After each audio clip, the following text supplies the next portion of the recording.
Quel titre de chanson résumerait ta vie ? As-tu une cicatrice qui a une histoire particulière ? Quelle est la célébrité que tu aurais aimé rencontrer ? Quel serait le voyage de tes rêves ? Est-ce que tu as déjà dû faire un choix qui a totalement changé ta vie ? À quelle chose imaginaire croyais-tu quand tu étais enfant ?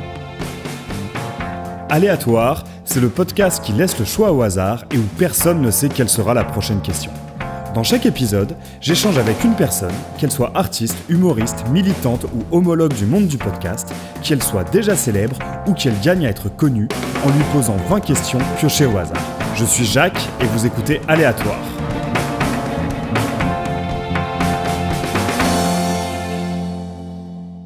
Petit message avant de vous laisser découvrir cet épisode avec Charlie Kid. Je viens de créer un compte Patreon pour Aléatoire. Je vous laisse profiter et on se retrouve à la fin pour que je vous en dise un peu plus. On est parti.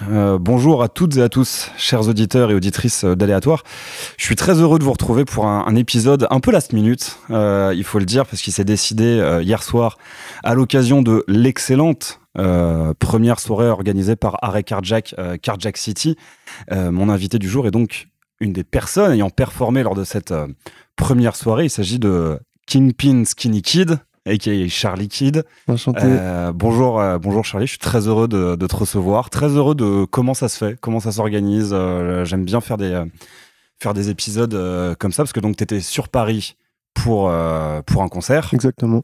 Hier, à la première soirée Arrêt Carjack, parce que tu es rappeur. Donc on va revenir un peu sur ton parcours, mais première question que je pose souvent quand j'ai un rappeur derrière le micro, c'est quoi ton premier souvenir de rap ? On avait beaucoup de CD à la maison. Mon père avait quelques CD de rap et genre c'est assez lointain, donc je suis pas sûr.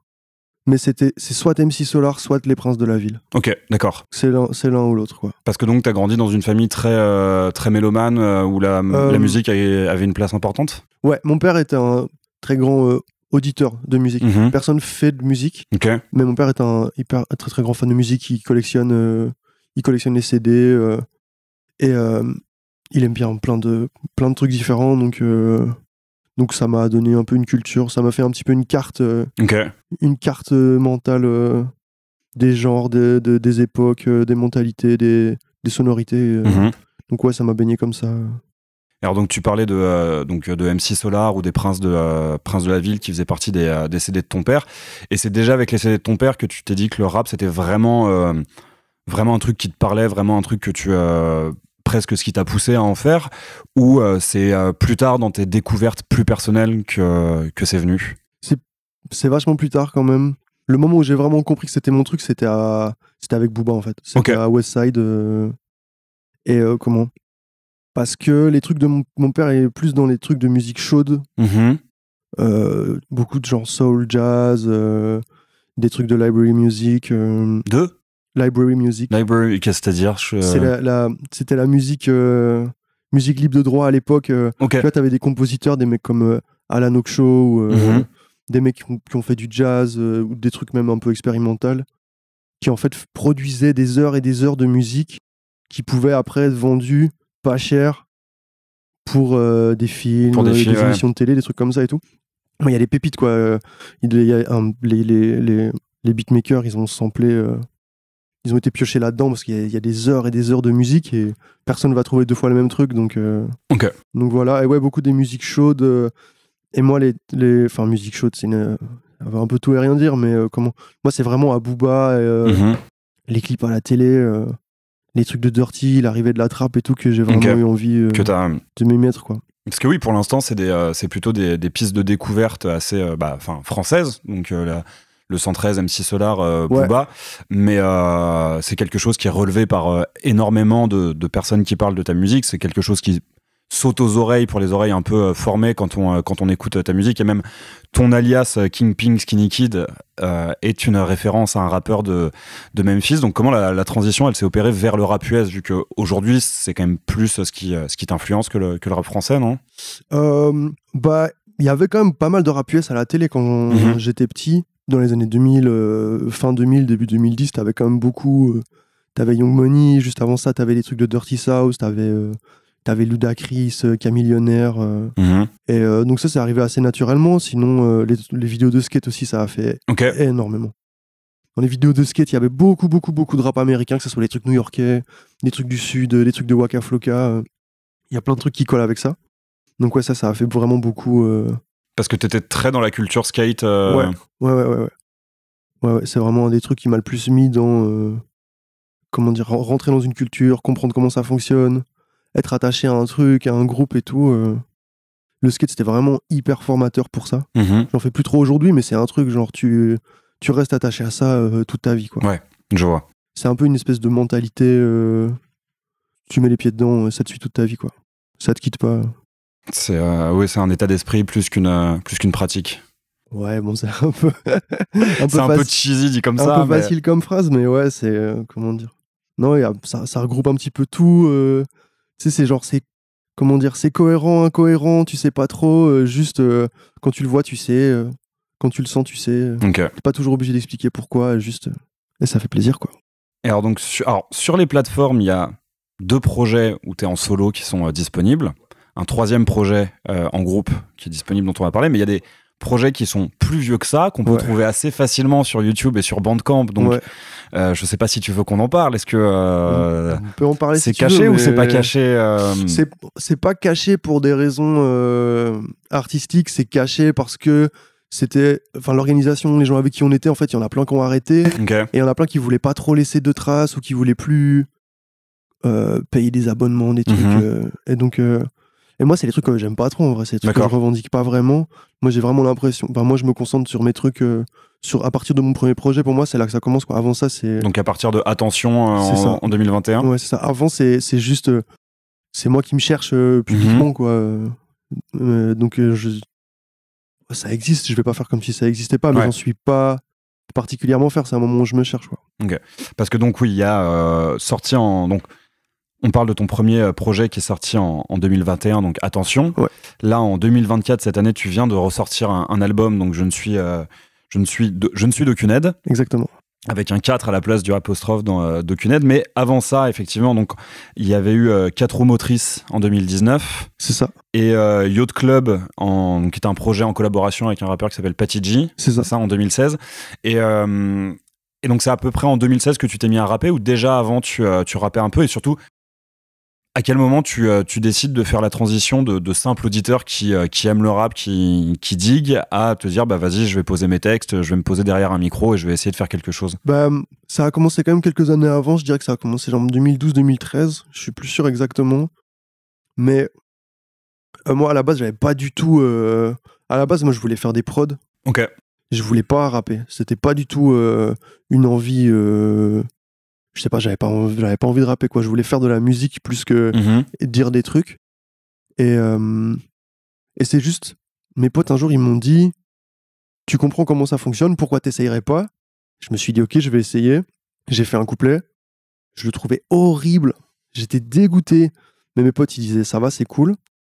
Et donc du coup j'en ai encore fait quelques-uns et je me suis vite rendu compte que écrire des couplets de rap, j'en avais rien à foutre en fait. Genre juste rapper, ça m'intéressait pas plus que ça. Moi, ce qui m'intéressait, du coup, quand j'ai compris que je pouvais faire des couplets de rap, j'ai vu la porte ouverte sur faire des morceaux et je me suis dit, ah, mais les trucs que j'aimerais entendre en français avec les influences américaines qu'on n'entend pas tous les jours, je me suis dit, j'ai vu la porte ouverte vers ça, donc je me suis dit, il faut que je charbonne, il faut que je fasse des morceaux dont je suis content et tout, et ça m'a pris quand même pas mal de temps. Ok. Mais le truc, parce que quand j'ai commencé à rapper, c'est le début des années 2010, milieu des années 2010, et c'était vraiment le moment, surtout en Belgique, les open mic, les freestyle vidéo, les trucs comme ça, et ça c'est un truc, j'ai essayé de le faire, j'arrivais pas à trouver ma place au milieu de ce truc-là, quoi. Tu veux dire quelque chose qui était un peu dans une revendication d'un héritage, de l'héritage années 90, comme on a pu avoir nous ici sur Paris avec les crews comme l'Entourage et avec des événements comme End of the Week ou Bah, c'est même pas le... Parce que moi j'aime bien le rap des années 90, il y a des trucs qui me plaisent. C'est plus le côté sportif du truc qui me fatiguait un petit peu. Le côté qui va avoir le meilleur couplet, qui va avoir les meilleurs placements, qui va avoir les meilleures rimes et tout. Je sais pas, j'arrivais pas à me mettre dans une compétition en fait. J'arrivais pas à me mettre en compétition avec les autres, à avoir envie de faire mieux ou avoir envie de prouver des trucs, quoi. C'était vraiment... j'ai essayé de le faire par mimétisme parce qu'il y avait des trucs comme ça autour de moi, mais en même temps... mais j'ai jamais réussi à vraiment y prendre du plaisir. Okay. Et donc, du coup, dans la foulée, je me suis mis à faire des prods parce que il me fallait des prods pour faire les morceaux que j'avais en tête. Donc, j'ai dû apprendre à faire ça. Ok, parce que donc, si je retrace l'historique, t'avais envie de faire des prods. Ouais. Mais t'as tes potes qui ont dit tu sais comment ça marche, donc vas-y, essaye d'écrire un couplet. C'est ça. Tu commences à écrire et à rapper, alors que ton but quand même c'était de faire des prods à la base, mais t'avais pas encore fait des prods. Et en prenant goût à rapper, tu te dis ouais, mais j'ai pas les prods que je veux, donc bah je vais faire des prods. Voilà. Ok, donc c'est un long chemin pour arriver à l'étape initiale. J'étais à pas grand-chose de absolument rien faire. Donc à l'envie initiale. Alors c'est intéressant ça parce que j'avais envie qu'on en parle des prods. On va y revenir. Mais déjà concentrons-nous sur tes deux projets. Donc attention, sorti en 2021, je le rappelle, et donc je ne suis d'aucune aide. Où pour le coup t'as un rap qui est très très référencé. Ouais. Où tu cites énormément de références culturelles, aussi bien musicales que cinématographiques, et pas que dans le rap. Comment tu construis tes textes en fait, et comment t'écris, et comment tu décides de quelle référence va intervenir à quel moment, et de faire intervenir telle ou telle référence? J'ai pas de processus précis. Quand j'écris, c'est un petit peu comme ça vient. Disons que je vais noter plein de petites phrases un peu à gauche à droite, et puis à un moment, quand j'ai l'impression d'avoir assez de trucs pour en faire un morceau, je vais en faire un morceau. Des fois ça prend 3 jours, des fois ça prend 3 semaines, quoi. Ça dépend de comment ma vie se déroule et tout.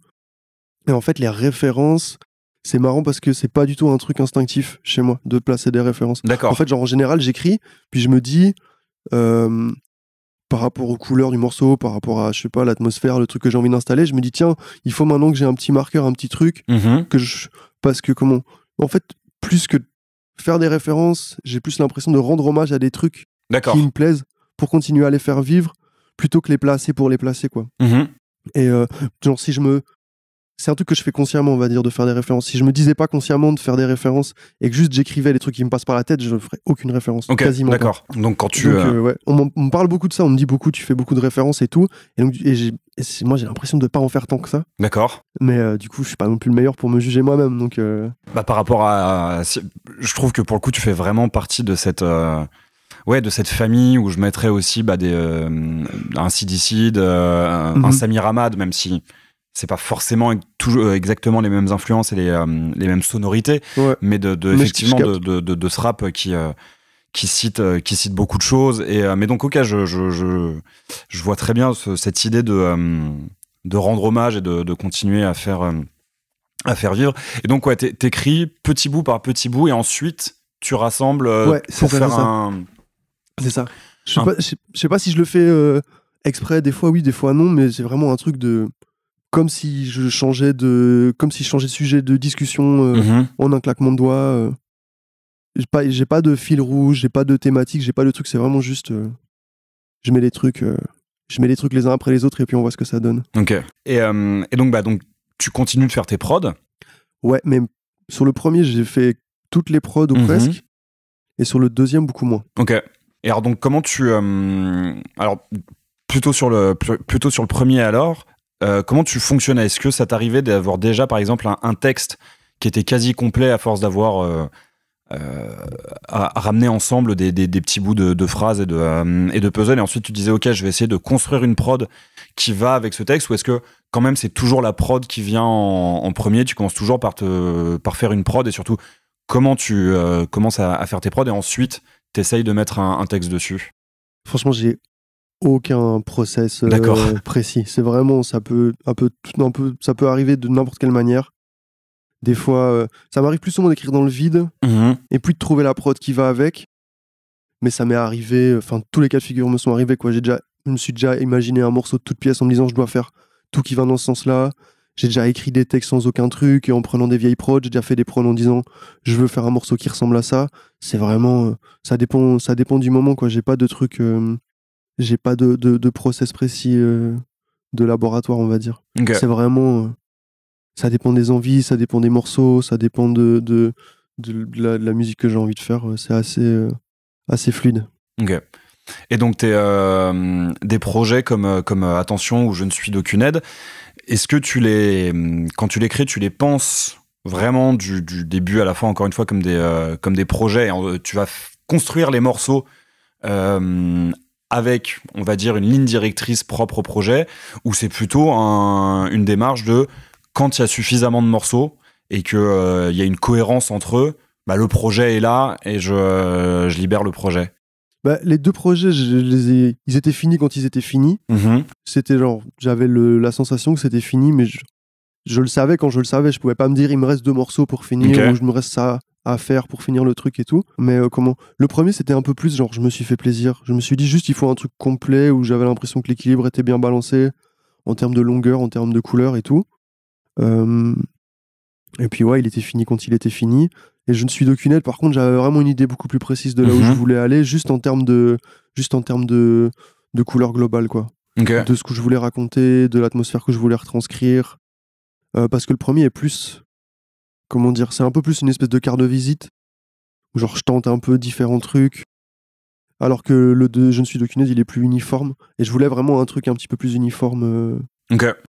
Plus cohérent peut-être Ouais, plus plus qui va tout droit, quoi, on va dire. Et je les ai pas du tout fait de la même manière. Le premier, je l'ai fait tout seul dans ma chambre j'ai quand même pris pas mal de temps pour le faire.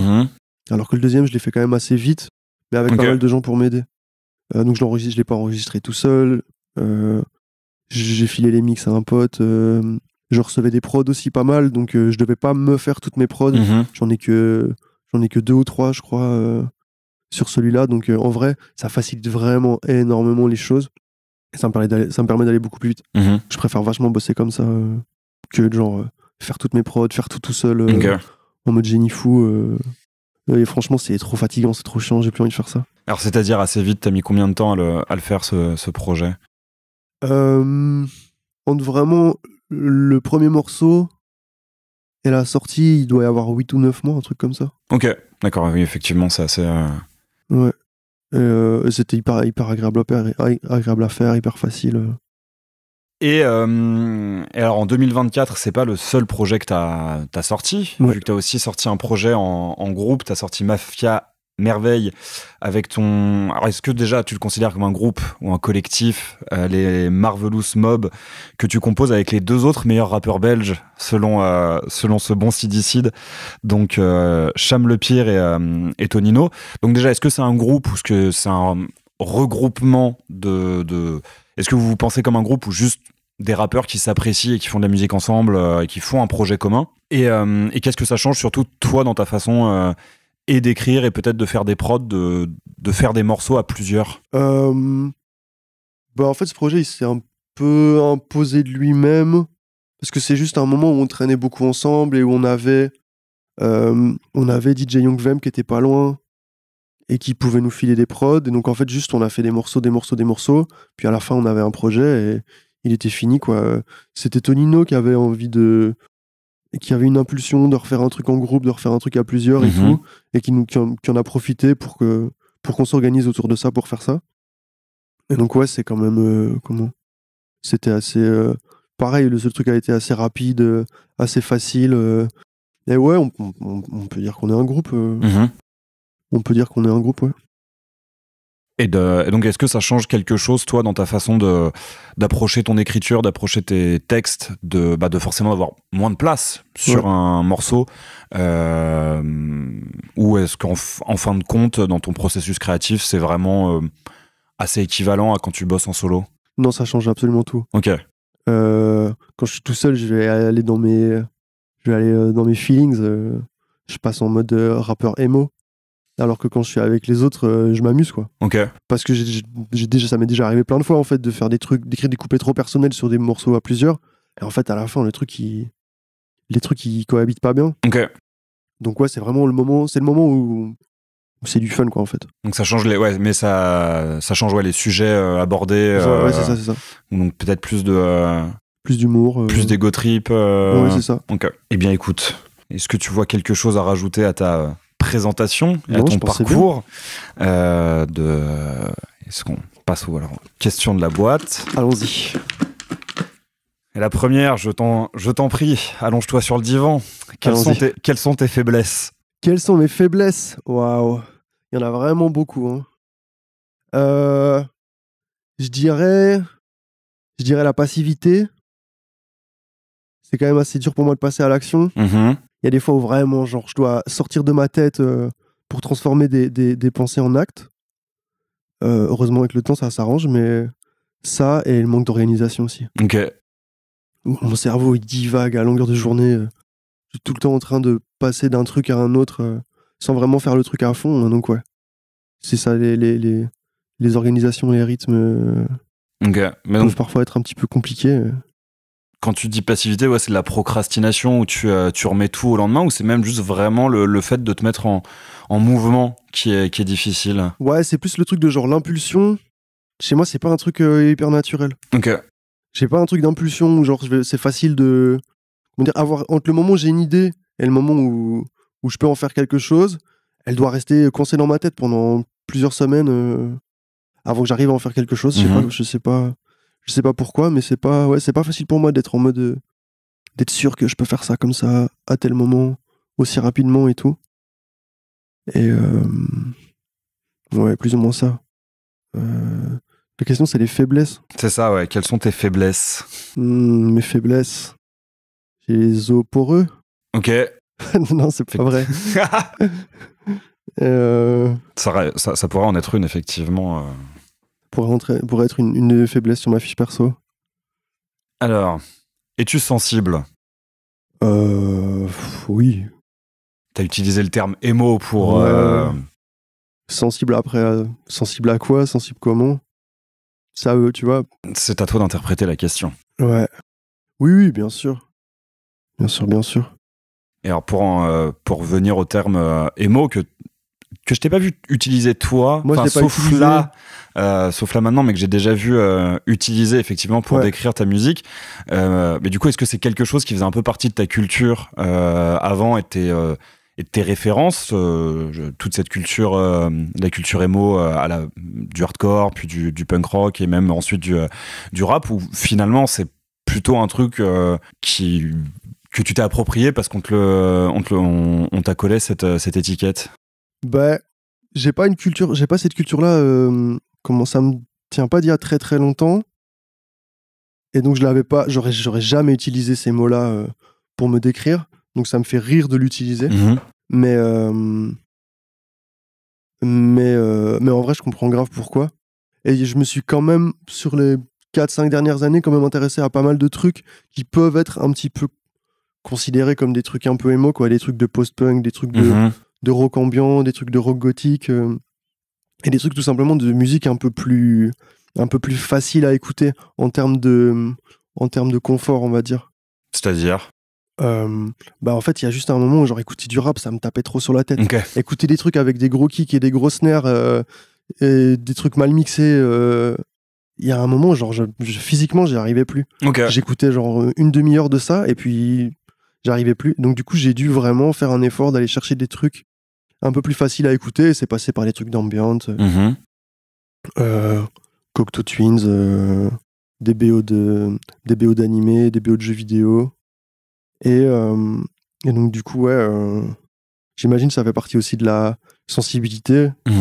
Où vraiment, genre, juste la manière dont j'étais réceptif à certaines choses, elles ont pas mal changé. Et j'étais beaucoup plus réceptif à des trucs auxquels j'étais pas réceptif avant. Et en vrai, c'était hyper bien. C'était comme découvrir une nouvelle facette de soi, découvrir un nouveau monde et tout. Et ça m'a beaucoup aidé pour faire de la musique, en fait. Oui, bien sûr. Parce que j'aime bien ce truc de faire infuser plein de trucs. Donc du coup, ouais.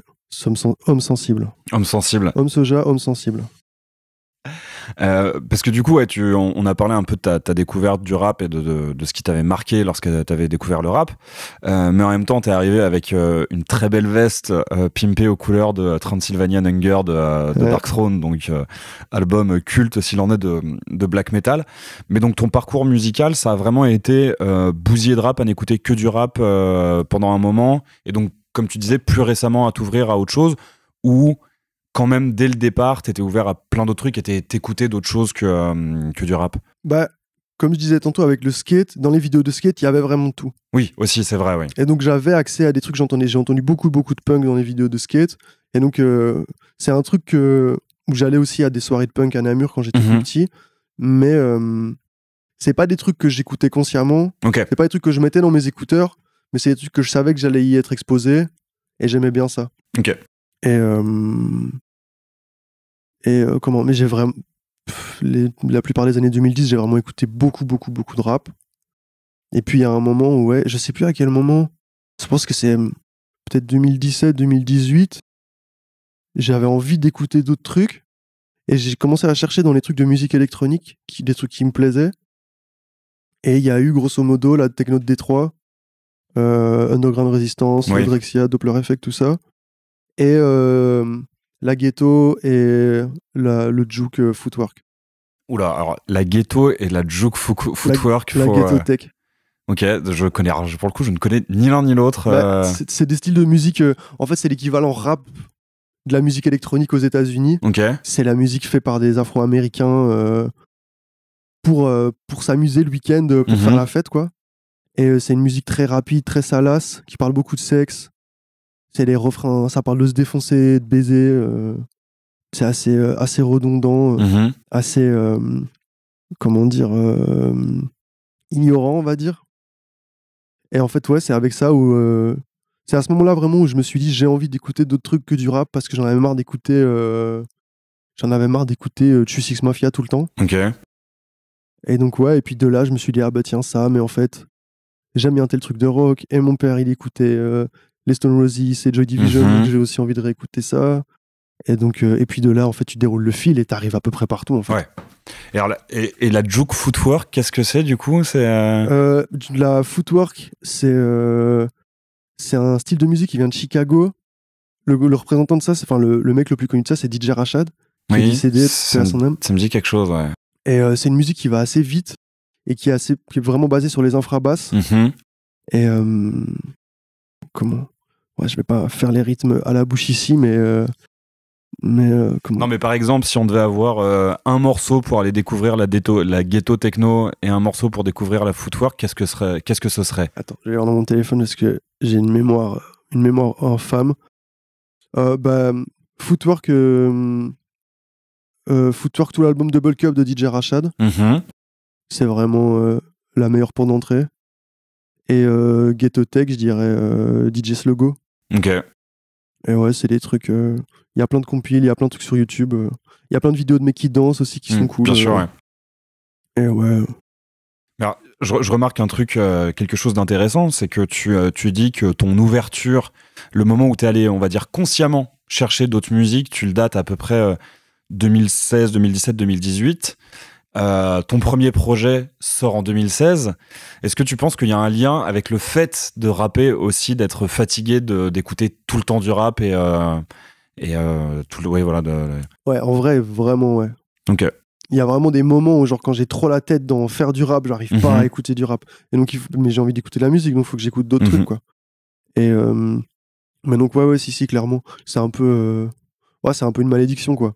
Façon de parler, quand tu fais un truc à la fin, c'est un petit peu impossible d'écouter un morceau sans se dire j'aime trop comment la snare elle sonne, et à se projeter soi-même, à piquer des idées à gauche à droite et tout. Et c'est des pensées parasites, on va dire. Mais donc du coup, il y a des moments. Mais enfin, le truc c'est qu'au final, tu finis par transposer ça sur toi et n'importe quoi, en fait. Bien sûr. Après, tu vas écouter d'autres styles de musique, tu vas te faire les mêmes réflexions. Tu vas regarder un film, tu vas te faire les mêmes réflexions.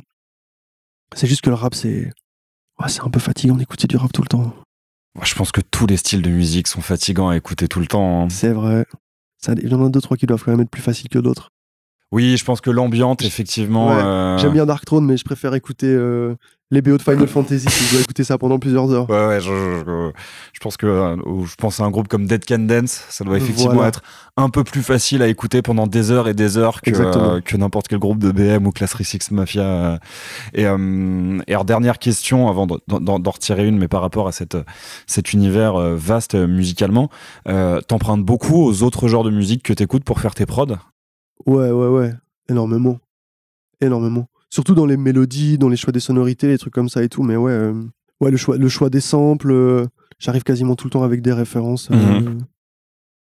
Que ça soit pour moi ou pour bosser avec d'autres personnes. Parce que tu prods pour d'autres artistes, du coup.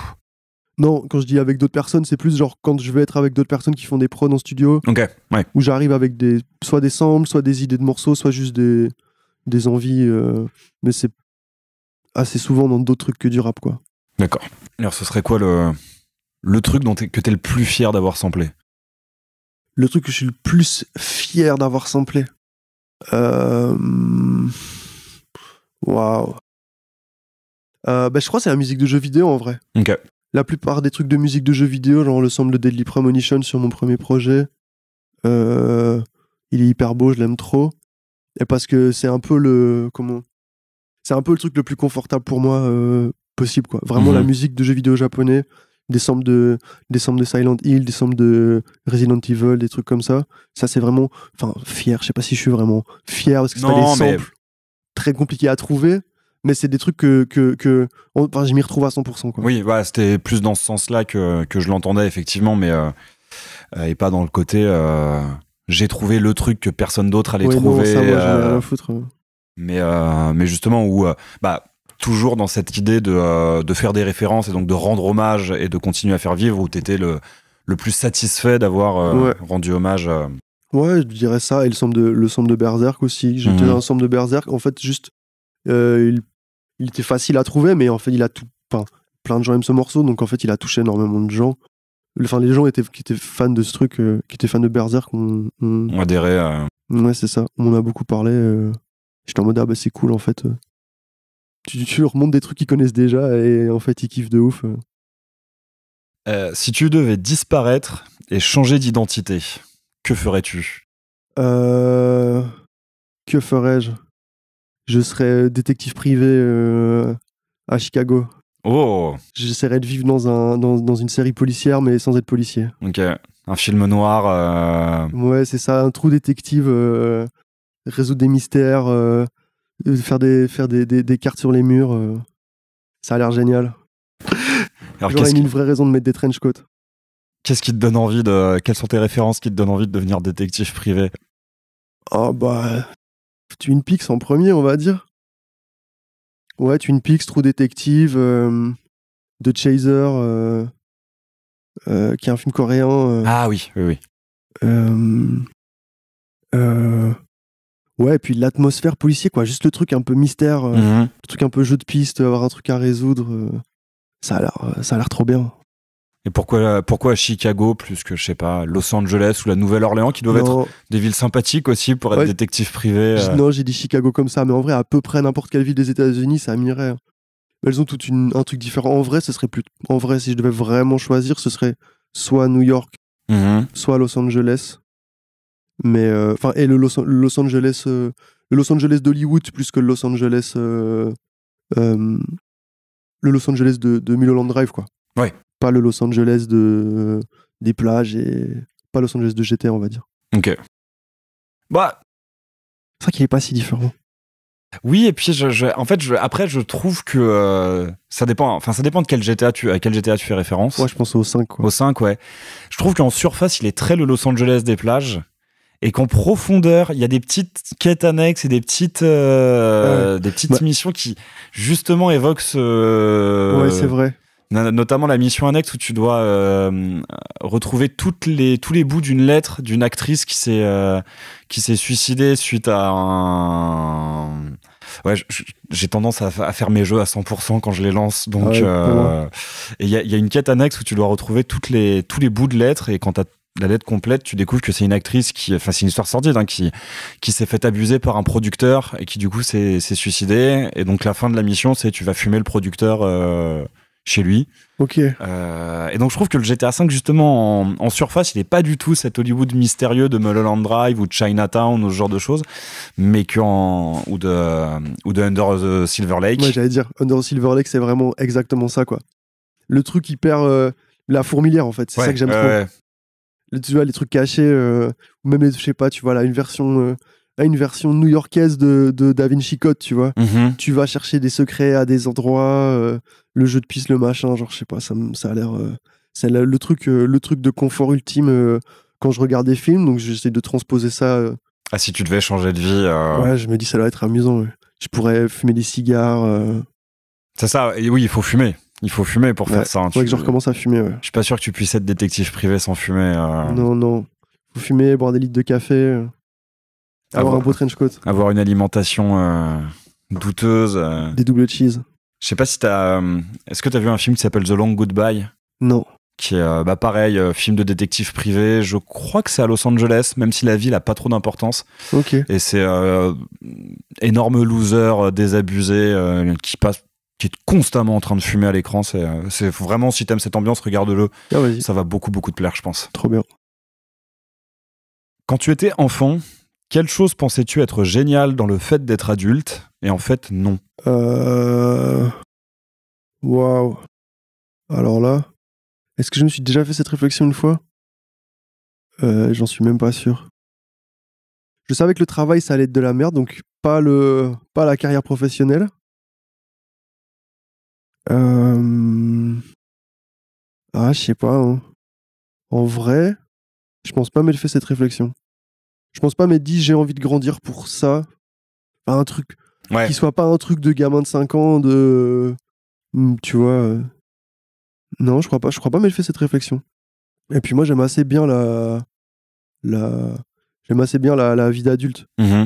Je pense que je suis plus... Enfin, je sais pas, la vie, elle est de plus en plus claire, on va dire. Et donc, du coup, genre, c'est peut-être même plutôt l'inverse. Il y a des trucs que je pensais qu'elle allait être nuls et en fait, ça va, ils sont cool, quoi. Ok, du genre? Bah, genre, je pensais que t'allais plus pouvoir, plus pouvoir t'amuser, quoi. Mmh. Tu vois, j'avais un peu cette scission de genre, le monde des enfants, il est fun et le monde des adultes, il est chiant. Truc débile de gamin, mais en vrai, genre, c'est pas le cas, quoi. J'ai l'impression de prendre plus de fun maintenant que... Enfin, j'ai l'impression de profiter de tout, en fait. Ok. Quand j'étais petit, les trucs chiants, ils étaient chiants. Et maintenant, il y a des trucs que je trouvais chiants que je trouve cool aujourd'hui. Ok. Genre ranger, me balader. Genre, quand j'étais petit, je m'en foutais. Et aujourd'hui, je trouve ça trop bien, tu vois. Ouais, je vois ce que tu... Je vois ce que tu veux dire, même si je pense que... Moi, je continue de trouver que le monde adulte pue la merde et que... Ah ouais? Ah ouais. Et que justement, il faut réussir à... Bah, tu te rends compte, tu vois plus les trucs qui sont nuls. Il y a plein de trucs qui sont nuls dont t'as pas conscience quand t'es petit. Mais on fait quand même en sorte de passer les bons moments, donc ça va. Es-tu rancunier? Alors vraiment pas du tout. Mais vraiment absolument pas. Je crois que je tiens j'ai de la rancune pour une personne. D'accord. De toute ma vie. Une seule personne. D'accord. Et c'est pas non plus un truc de malade, c'est juste genre... Il y a une personne à qui j'en veux, mais sinon j'ai tendance à... Je dirais pas à pardonner, mais à pas nourrir de trucs. On va dire quand il y a quelqu'un qui fait un truc qui va me saouler, ou quand je vais me rendre compte que quelqu'un est... Ouais, soit de quelqu'un de pas cool, soit de quelqu'un avec qui j'ai pas envie de traîner, j'ai assez facile à m'en détacher. Ok. Et donc, du coup, je vais pas nourrir de trucs à l'intérieur de moi, de rage ou d'envie de me venger par rapport à ces trucs-là, quoi. Enfin, en tout cas, pas rancunier par rapport à un rapport de personne à personne. J'ai assez facile à... Comment ça? Parce que donc, il y a des rapports où tu pourrais être...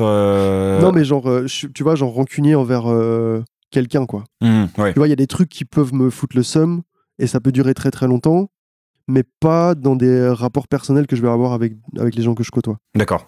Tu vois, ça va peut-être être avec un truc, le système d'une chose, ou alors avec un patron, ou avec un truc comme ça et tout, mais pas avec un pote qui m'aurait fait un coup bizarre, tu vois. C'est genre ça, je sais pas, j'arrive à me dire, bon, bah, tant pis, c'est comme ça. Ouais, c'est ça.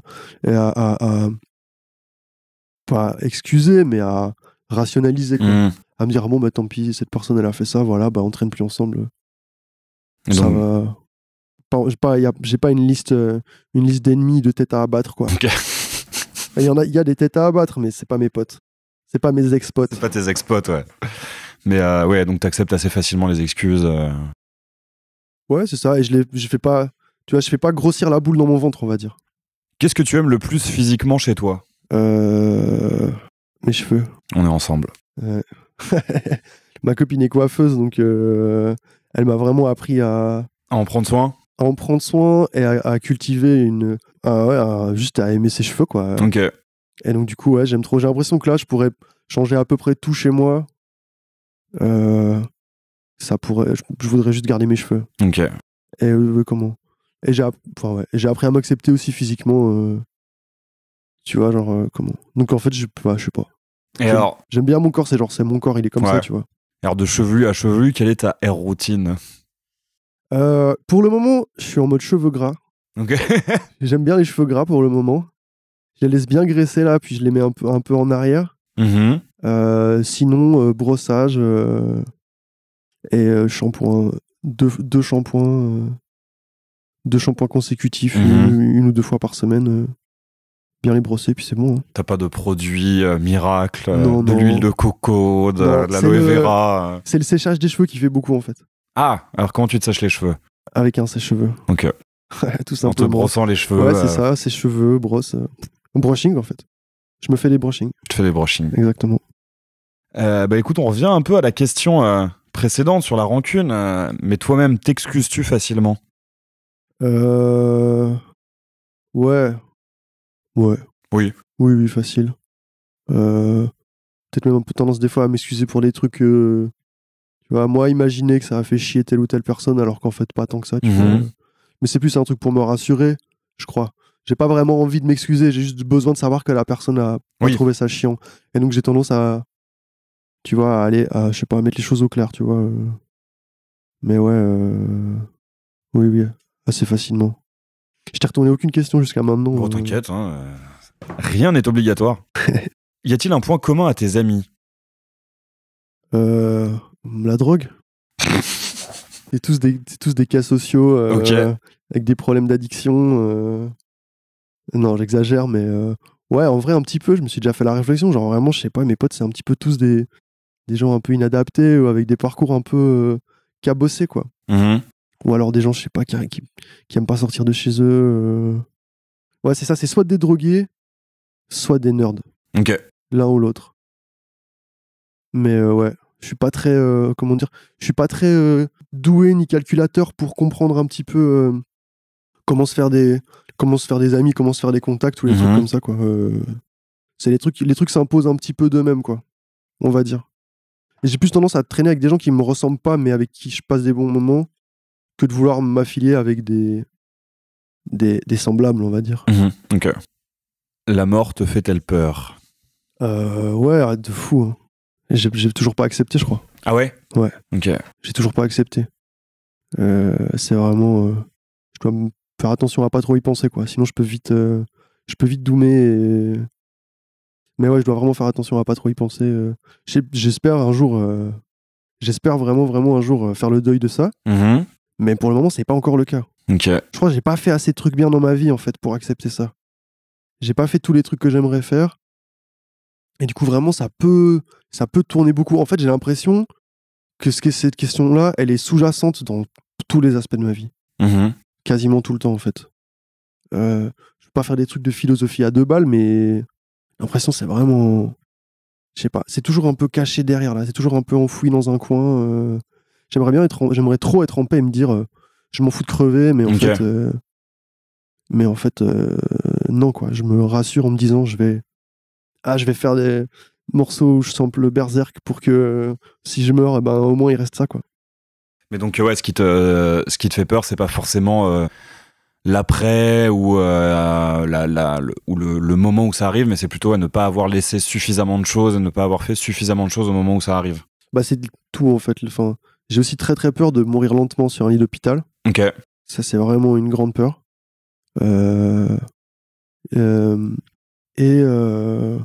Ouais, et aussi le truc, genre, je sais pas comment dire, j'arrive pas à me faire à l'idée de pas exister.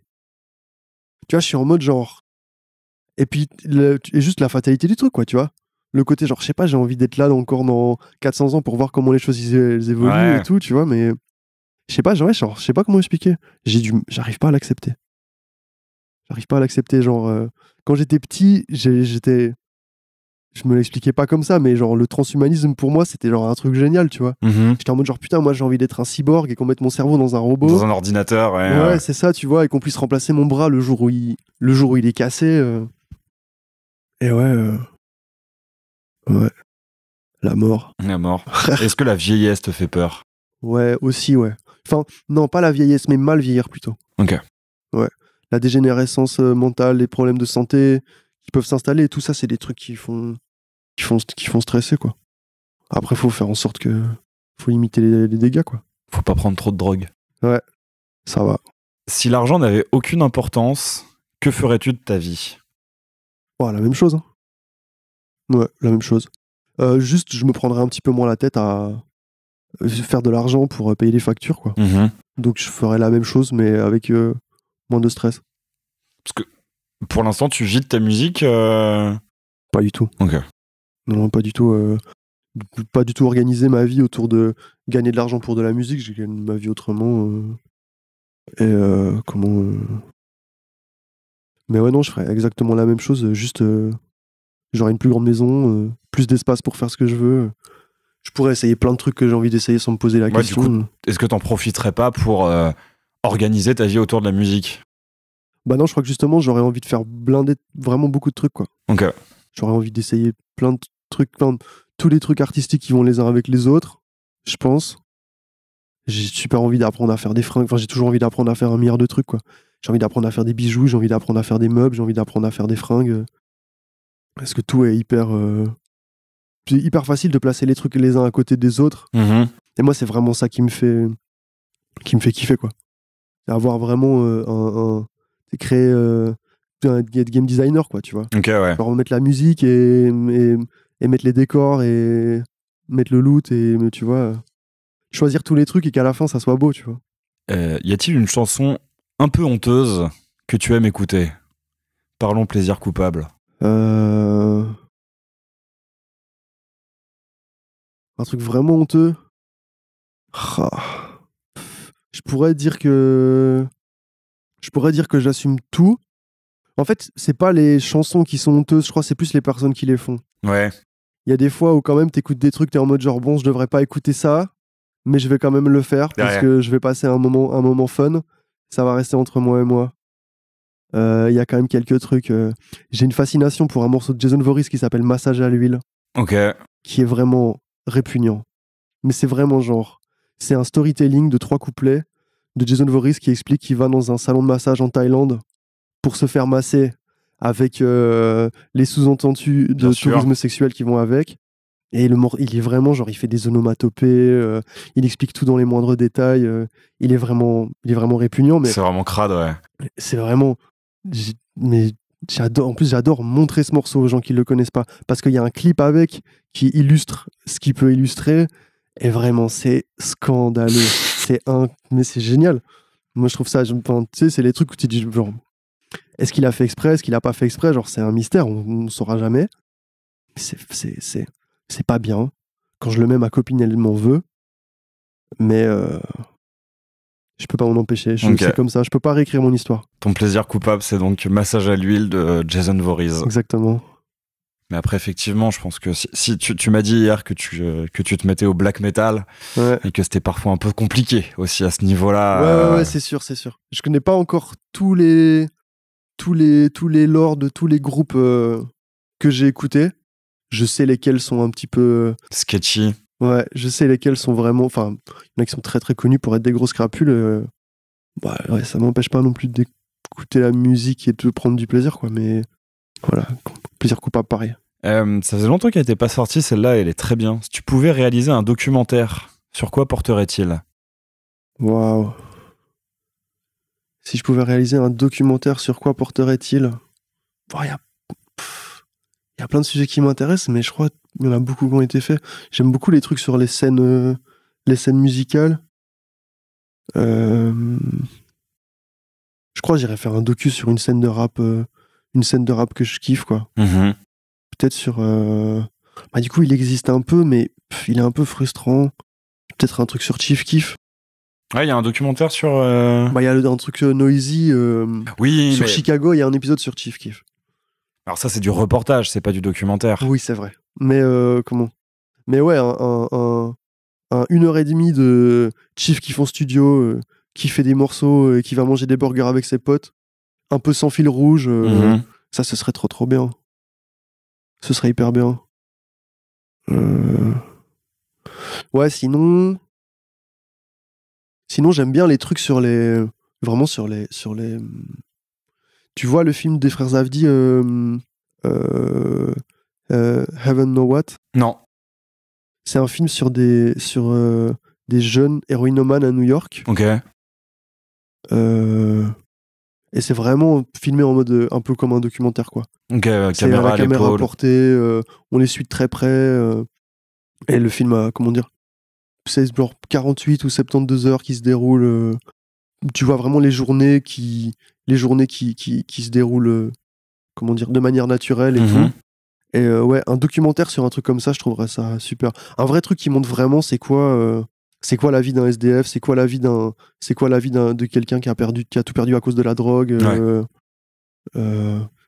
Après c'est des sujets, faut bien les traiter. Oui. Faut pas faire de fétichisme, il faut pas faire de sensationnalisme.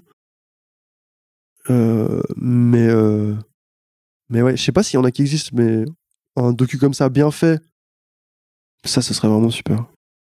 Les frères Safdie, c'est ceux qu'on fait Uncut Gem, c'est ça ? C'est ça. Ouais. Tu choisirais quoi, toi, du coup ? C'est une bonne question, ça. Sur quoi je ferais un... T'as pas une réponse pour toutes tes questions ? Non, j'ai pas une... parce que toutes les questions n'ont pas été posées. Il y a encore des questions qui ne m'ont pas été posées. Celle-ci, j'ai dû y répondre une fois, mais ça devait faire très très très longtemps.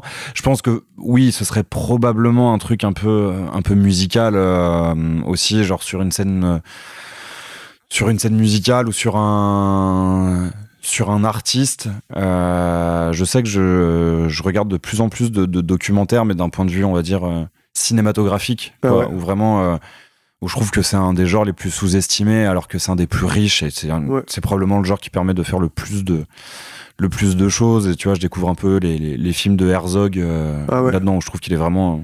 J'en ai vu aucun, Herzog. Il est vraiment trop fort. Genre Grizzly Man, là, celui qui vient de sortir sur le volcan, qui a l'air d'être une patate. Donc un truc un peu... qu'est-ce que j'aimerais... Je pense aussi à un truc un peu sur les gens... les gens invisibles... ou vas-y, tiens, comme c'est un truc que j'observe un peu. J'essaierai de faire un truc très long sur comment sur la gentrification d'un quartier. Ah ouais. Comment ça évolue et comment en fait les premiers gentrificateurs en fait ont, malgré leur tu vois, par exemple, je considère que je fais partie de ce genre de gens de par là où j'habite. Okay. Sont des gens qui ont en fait pas vraiment d'autres issues. Parce que quand t'as des personnes comme moi et mes colocs, où on est donc dans des domaines un peu créatifs, un peu artistes, on se retrouve à s'installer en Seine-Saint-Denis, dans un quartier très très populaire, juste à côté de logements sociaux et de cités. On fait partie de la gentrification, en fait. On participe à la gentrification, mais c'est parce que aussi on n'a pas tellement d'autres choix financièrement, parce qu'on pourrait pas habiter dans Paris. Et ensuite, il y a des gens qui arrivent. Donc ouais, je choisirais un quartier où c'est pas encore arrivé, mais où on sent que ça va arriver. Ah ouais. Et je poserai ma caméra pendant 10 ans. Et genre, tu vois, limite un truc où je choisis un commerce et tout se passe depuis l'extérieur. Enfin, on ne voit que ce qui se passe depuis l'extérieur de ce commerce. Genre, la caméra, elle se balade pas dans le quartier. Je pense que ça pourrait donner un objet cinématographiquement intéressant et qui renseignerait sur certains trucs. Ouais, je capte. Ouais, c'est des trucs aussi hyper fascinants, les docus sur des lieux ou les docus sur des villes. C'est aussi des trucs juste. Moi, j'aime bien juste avec ces trucs-là, c'est le dispositif de juste remontrer des trucs, en fait. De pas se dire comment laisser les gens voir ce qu'ils ont envie de voir dans les trucs qu'on leur montre vraiment de manière pas neutre, mais de manière pure, j'allais dire pure, mais bon. Non, parce qu'il y a forcément un point de vue, oui, tu vois. Ça, la neutralité, c'est pas possible, mais ouais, faire un truc sans narration, sans voix off, c'est ça. On entend juste le bruit du quartier qui évolue. Ouais. Limite, en fait, faire un... Du coup, là, je mouline. Comment... Limite, faire un truc sans image, genre juste audio, de comment la gentrification impacte le bruit du quartier. Ah ouais. la bande-son du quartier c'est ça. elle évolue, quoi. Comment la bande-son du quartier évolue à travers la gentrification, je pense que ça peut être... ça pourrait être ouais. ça pourrait être pas mal. Si tu pouvais poser une question à un habitant du monde du futur, laquelle serait-ce ? Ah, laquelle ? Bah déjà, le fascisme, on est où ? Ouais. On va commencer par là. C'est-à-dire qu'en ce moment, en plus... Ouais, c'est ça, genre, est-ce que c'est 80% ou est-ce que c'est 100% là ? Ça, est-ce que les gens écoutent toujours Chief Keef ? Très important. Ou Lil B ? Ouais, peut-être par rapport à ça, genre comment les œuvres d'art, elles évoluent. Mais après, ça dépend. Ouais, j'en serais vraiment longtemps dans le futur, quoi. Genre, qu'est-ce qui est resté ? Qu'est-ce que de nous, on a connu ? Qu'est-ce qui est toujours resté ? Okay. Ou comment est-ce qu'ils ont... Je sais pas, c'est quoi leur point de vue sur comment on leur a parlé du 11 septembre, comment on leur a parlé des événements qui sont passés, comment on leur a vendu les cultures, comment est-ce qu'ils réagissent quand ils voient des photos de Young Thug en Margiela avec des piercings sur la gueule. Ouais, ça, qu'est-ce qui ouais, un peu auto-centré, mais qu'est-ce qu'ils pensent de... Qu'est-ce qu'ils pensent et quels échos ils ont eu de notre monde à nous, quoi. Okay. Qu'est-ce qu'il en reste ? Ouais. Mais effectivement, le fascisme, on peut espérer aussi que la réponse ce sera 0%. Ce serait bien. Qui te diront, mais attends, toi, t'as vécu à l'époque où il y a eu la deuxième montée. Vous avez branlé quoi, en fait ? Si tu pouvais rajouter une matière enseignée à l'école, laquelle serait-ce ? Apprendre à faire des papiers. Hein. Ok. Apprendre à gérer les factures, apprendre à chercher du travail, apprendre à pas se faire baiser quand tu vas déposer un dossier à gauche et à droite. Parce que ça, c'est des trucs essentiels. Quand t'es jeté dans le vide, tu vas obligatoirement faire des erreurs. Et si on pouvait éviter le crash test par rapport à ça, je pense qu'on s'en sortirait tous mieux, quoi. Ça ou un truc artistique, quoi. Histoire de l'art. Même des trucs bas, même tu vois les cours d'histoire de l'art de base que t'as dans les écoles artistiques, genre les trucs d'architecture et tout, en vrai, c'est un truc super cool. S'il y avait ça vraiment tout le temps, ce serait bien. Oui, je pense plus, parce que je trouve que tout ce qui est administratif, en fait, c'est aussi beaucoup l'État qui devrait simplifier l'administratif et qui devrait même peut-être pas le simplifier, mais faire plus de pédagogie, quoi. Ça devrait pas être... Ouais. J'aime pas trop cette idée de l'école qui doit t'apprendre à devenir un adulte. Ah, ok. Mais après, c'est... Ouais. Non, je peux capter. Mais moi, en tout cas, il y a vraiment énormément de choses où je me suis dit, tiens, si on m'avait juste un tout petit peu prévenu... Oui. Si on m'avait juste un tout petit peu, pas expliqué, mais prévenu, je me serais pas cassé les dents sur certains trucs. Oui, je peux comprendre aussi. À quel point le passé des gens excuse-t-il leur comportement pour toi ? Bon, excuse, je pense que ça l'excuse pas. Hein. Ça l'explique, mais ça l'excuse pas, quoi. C'est la take basique là-dessus, je pense. Hein. Tu peux, comment dire... Enfin, les cas sont toujours hyper différents.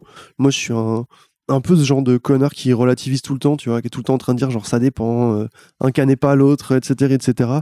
Mais par contre, on va pas... Enfin, comment dire ? Ouais, on n'a jamais des bonnes excuses pour avoir des comportements qui craignent, quoi. Mais il n'y a aucune bonne excuse. Il y a des gens malheureusement, il y a des gens qui vivent des trucs horribles, qui reproduisent des trucs ou qui n'arrivent pas à sortir de comportements toxiques pour eux ou pour les autres et tout. Faut trouver des solutions sur le présent, quoi. Faut pas trouver pas trouver des excuses ou dire tu vois, ou faire des schémas genre t'as vécu ça quand t'étais petit, du coup il va se passer ça, genre ouais, en tout cas ouais, ça l'excuse pas, ça c'est sûr et certain. Ça l'explique. Voilà. Quel est le plus beau compliment que l'on t'ait fait ?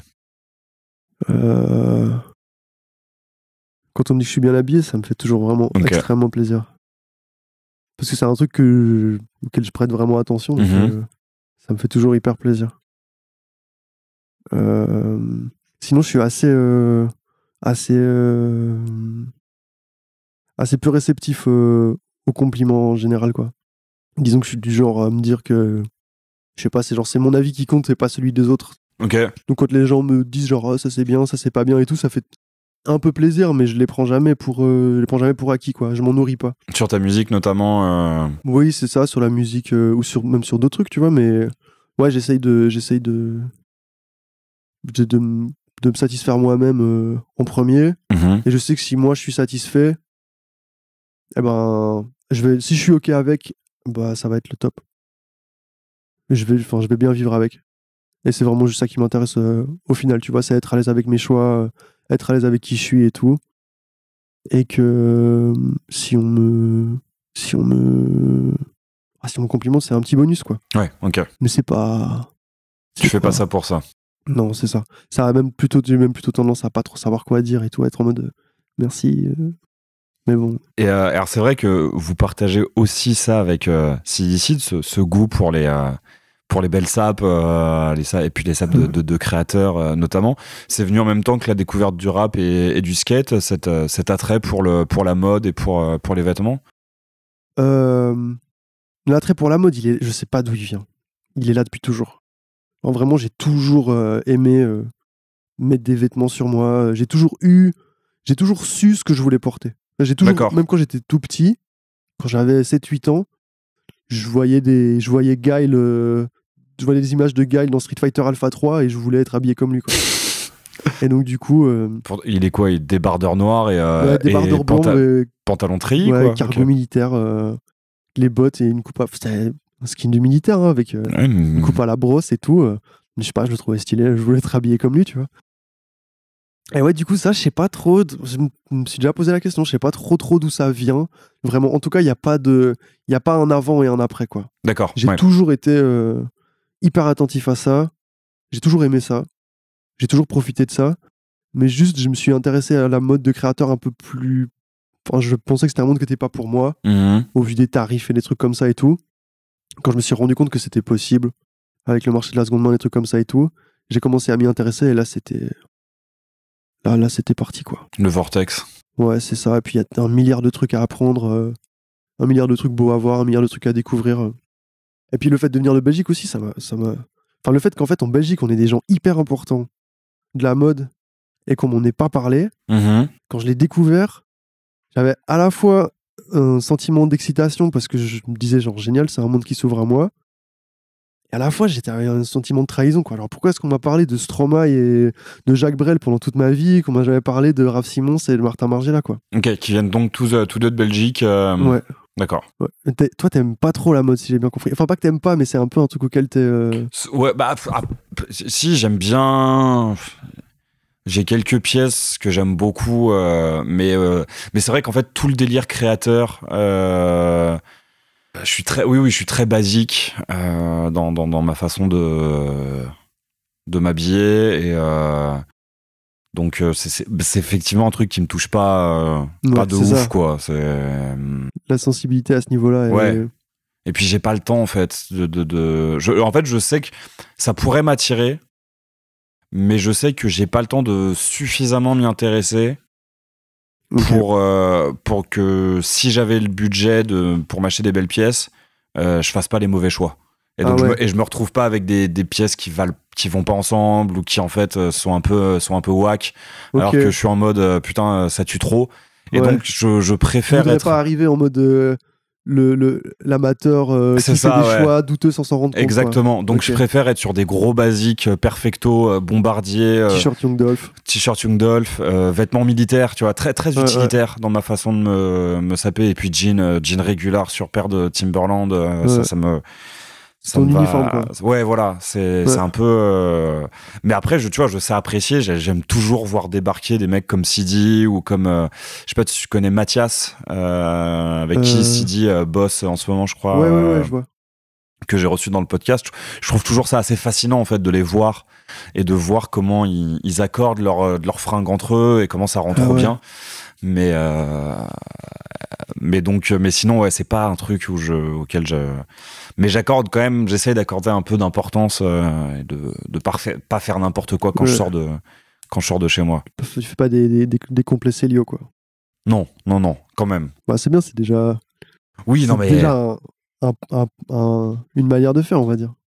Et tu vois, je pense que si j'avais vraiment beaucoup de thunes pour m'acheter des fringues, je pense que c'est aussi un peu un lien avec mon père. Je pense, tu vois, j'irais plus aux puces pour chiner des costumes des années 40, 50, 60 que d'aller et d'être dans cette mode justement un peu détective privé, un peu trench, un peu influence Humphrey Bogart, tout ça. Je capte. Que des marques des marques de designers où j'ai l'impression que c'est trop facile d'être de mauvais goût. Ouais.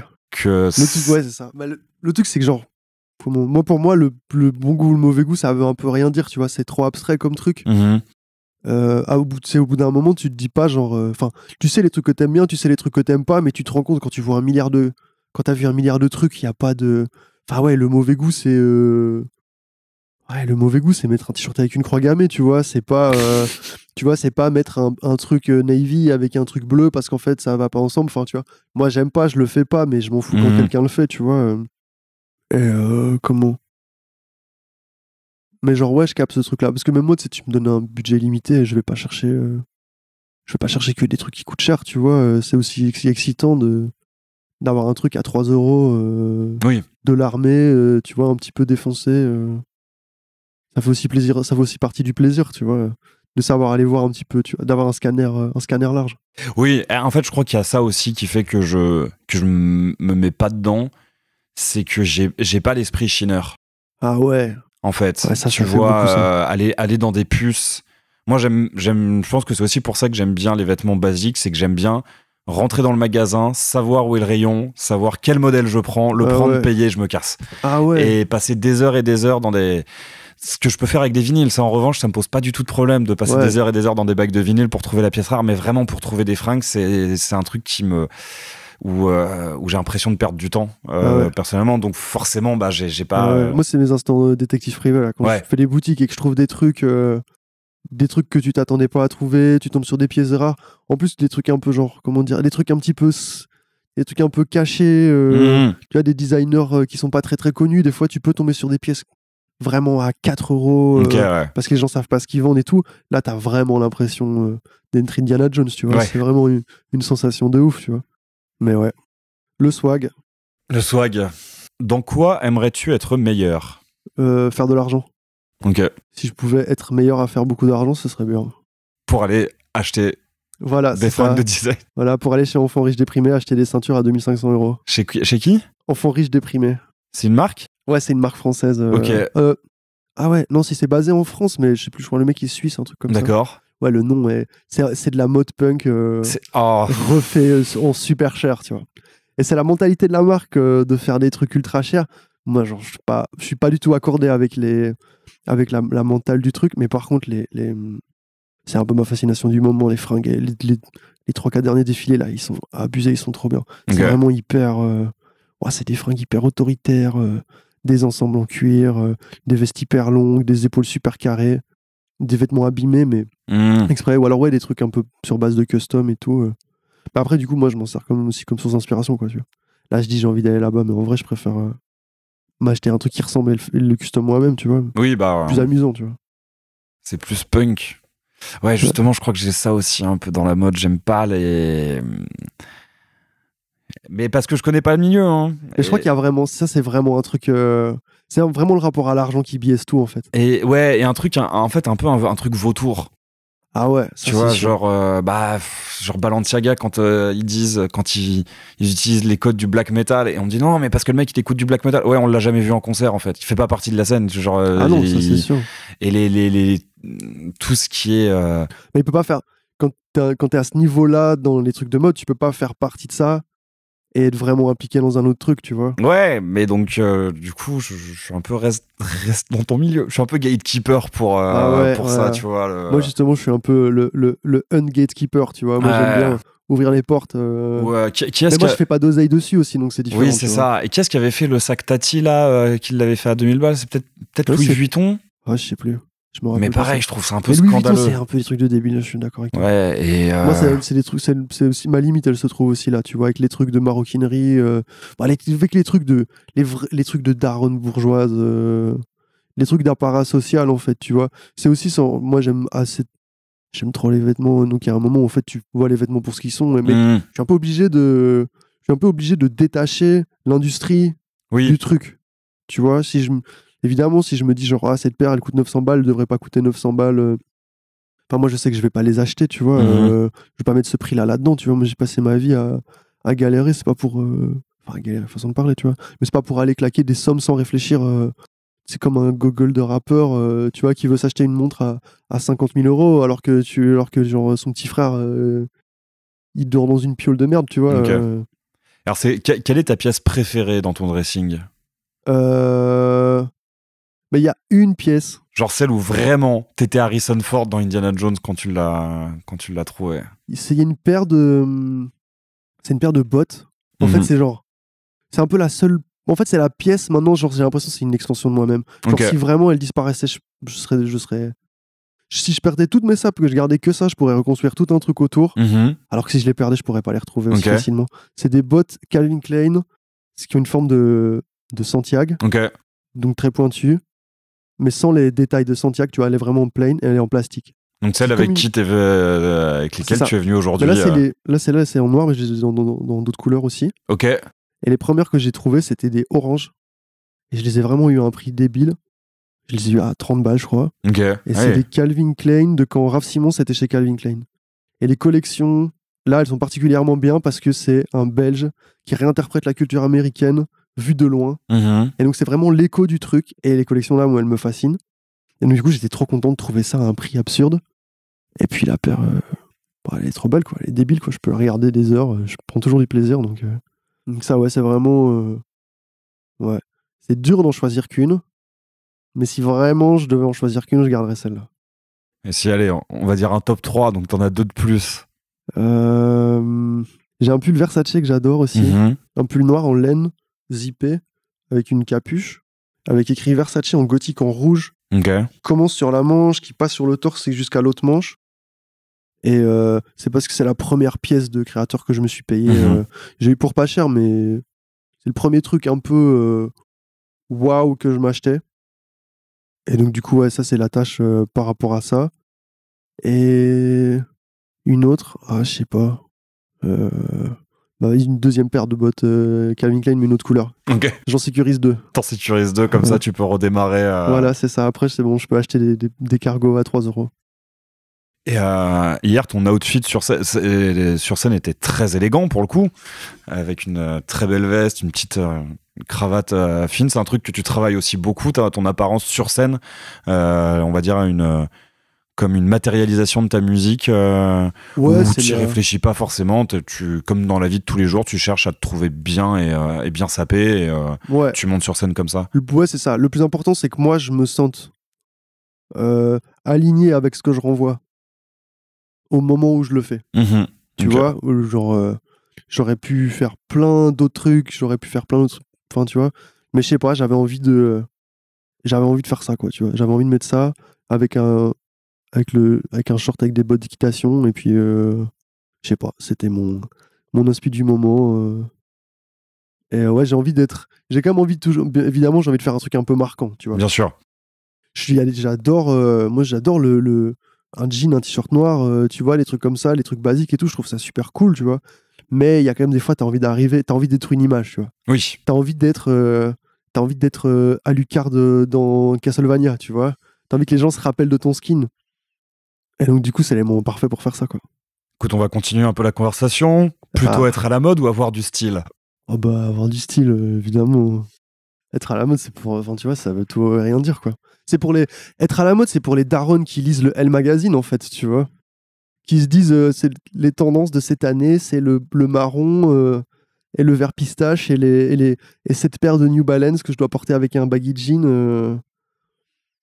Ça veut un peu... Tu vois, pour moi, comment dire, c'est l'inverse de se fringuer, en fait, faire ça. Tu vois, pour moi, c'est genre... En fait, c'est un non-choix. Tu vois, genre, vraiment, genre, quand tu suis que les trends, c'est hyper bien de suivre les modes. Moi, je comprends grave que les gens fassent ça. C'est super facile à faire. Tu te sens appartenir à un truc et tout. C'est cool, tu vois. Je shame absolument pas. Mais moi, ce qui m'intéresse, c'est quand les gens, ils font des choix, tu vois. Et donc, en fait, quand tu fais que suivre des modes et suivre des trucs, il y a un moment où tu fais des non-choix.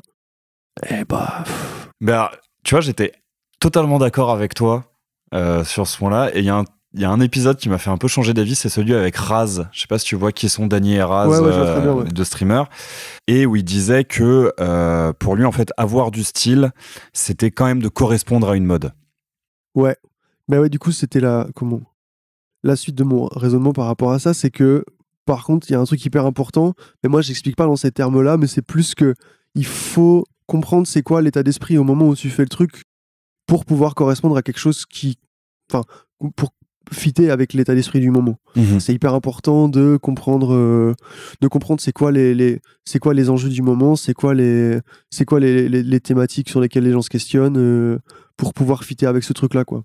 Okay. On se rappelle tu vois, du style des gens à Londres dans les années 60, dans les années 70, on se rappelle de ça parce que c'est les années 70 et parce que c'était marrant, parce que ça avait du sens à ce moment-là par rapport à plein d'autres trucs, tu vois. Et donc ça c'est vrai que c'est aussi hyper important parce que tu peux arriver hyper bien fringué, il y a 10 milliards de manières de hyper bien se fringuer, juste si tu fais pas les bons choix, si c'est pas le bon truc, si c'est pas un peu disruptif, ou si t'as pas l'air un peu avant-gardiste, façon de parler, tu vas taper à côté du clou, tu vois. Okay. Et c'est quand même cool tu vois, genre le Kurt Cobain avec son cardigan en mohair, là, genre on s'en rappelle encore aujourd'hui, tu vois. Alors que, c'est juste, tu vois, c'est juste un éclair à un moment de mettre un truc, tu vois. Il y a parce qu'il y a une philosophie qui va avec et tous les machins, tu vois. J'ai pris un exemple de normie, mais tu vois, genre, c'est hyper important de comprendre c'est quoi l'état d'esprit du moment pour pas refaire des trucs pour être marquant, quoi. Alors du coup, c'est quoi ton rapport aux gens qui seraient justement full vintage, des gens que tu vois qui s'habillent toujours exactement dans la mode du swinging London par exemple des années 60 en Angleterre, ou des gens qui portent qui sont vraiment vintage ou revival d'une époque. Il y a des trucs que j'aime bien, il y a des trucs que j'aime pas, quoi. Ça dépend lesquels, tu vois. Par exemple, moi là pour le moment je suis un peu fasciné par les costumes de l'armée. Tu vois, les mecs de l'armée un peu au gradé là qui arrivent avec des costards noirs ultra carrés avec le col très haut et avec dessus genre un mire de médailles et des machins et tout. Je trouve ça trop, je sais pas, il y a un truc que je trouve hyper fascinant là-dedans, tu vois. Je suis pas sûr de pouvoir le reproduire, mais j'ai pas envie non plus demain d'aller chiner des trucs et tout, tu vois. Après, il y a aussi un truc, c'est que genre moi, mon rapport à la mode aussi, il est genre, je suis dans l'anti-cosplay. Ok. Tu vois, genre moi, je suis dans le truc, genre j'ai besoin de créer un équilibre entre différents trucs que j'aime bien pour pouvoir me sentir bien dans ce que je fais. Tu vois, genre par exemple, le costard cravate, je peux pas le faire. Le costard cravate, chaussures en cuir, propre sur soi et tout, je peux pas le faire. Okay. Il faut que je le mélange avec d'autres trucs pour me sentir un peu, pour avoir l'impression d'avoir un peu composé un truc qui me plaît. Donc des bottes d'équitation et un short, un short Dickies. Voilà. Je crois que tu viens de sortir le nom de l'album, le nom de l'épisode. Ah ouais? Ah ouais, je suis dans l'anti-cosplay, je trouve ça exceptionnel comme phrase.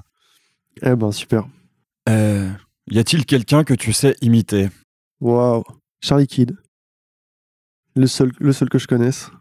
Non, franchement, non. Absolument pas. J'ai jamais tenté de ma vie. Je peux faire l'accent québécois, ça va être super gênant. Ouais. Je ferai l'accent belge juste après, on risque de passer un super moment. Ouais, j'adore ça. Tu es le deuxième, mon deuxième invité belge. Le premier était Seb Tanaka, qui est donc un auteur autour du cinéma et qui vient de la scène hardcore, qui je crois un peu fréquentait le milieu H8000. Bon, lui, ça fait maintenant plus de 20 ans qu'il habite en France, mais quel est ton rapport justement à l'imitation de l'accent belge? Distant. Ouais, je sais pas. En fait, le truc, c'est que genre, j'arrive pas vraiment à prendre ça au sérieux, tu vois.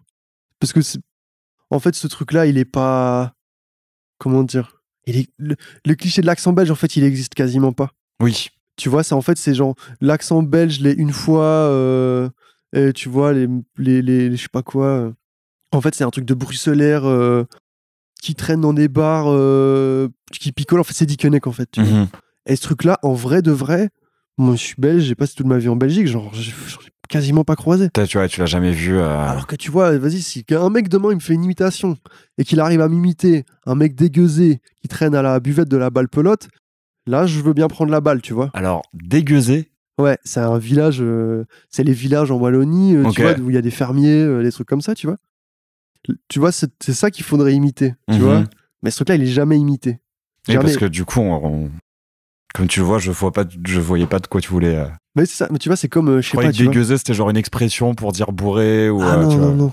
C'est un aigueusé, c'est un. Ok. Un village, ville-village, pas trop. Mais ouais, c'est comme, tu vois, c'est comme des Français qui vont dire genre, ah, ça c'est l'accent. Ça, c'est l'accent de Lyon et ça, c'est l'accent de Rennes, tu vois. Moi, je suis pas capable de faire la différence, tu vois. Ouais. Mais du coup, quand les gens font l'accent belge, c'est toujours un truc un peu caricatural, qui n'existe pas vraiment, en fait.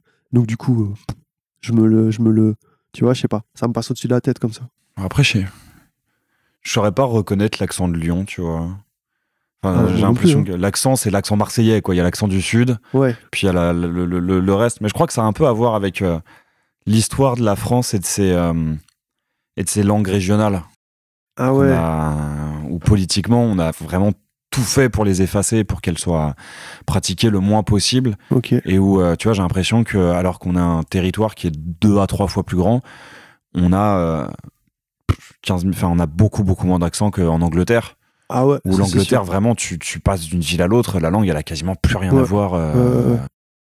Même les États-Unis, c'est énorme, tu vois. Ouais. Mais quand tu vois la manière dont ils s'expriment à tel endroit ou à tel endroit, c'est vraiment. C'est quasi limite pas la même langue. Ouais, quoi. c'est ça. Il y a une vidéo trop bien avec des gens qui lisent c'est des gens qui viennent de Baltimore. Mm-hmm. Et ils sont à un dîner, c'est genre une famille, et genre juste ils piochent des mots, ils disent les mots, et à chaque fois la prononciation, elle est débile. Alors attends. Ah oui. De laquelle de tes mauvaises habitudes as-tu le plus de mal à te défaire ? Mauvaise habitude. Je crois le manque d'organisation. Mm-hmm. Le fait de pas réussir à installer une routine, quoi. Okay. Tu vois, le fait de me dire, genre, ça, à partir de maintenant, je dois faire gaffe à être régulier sur ça et à pas y arriver. Mm-hmm. Tu vois, de me dire, genre, tous les matins, je fais ça, tu vois, pour commencer ma journée. Ou je sais pas, même des routines, des trucs par rapport à des trucs de santé, tu vois, genre, je sais pas.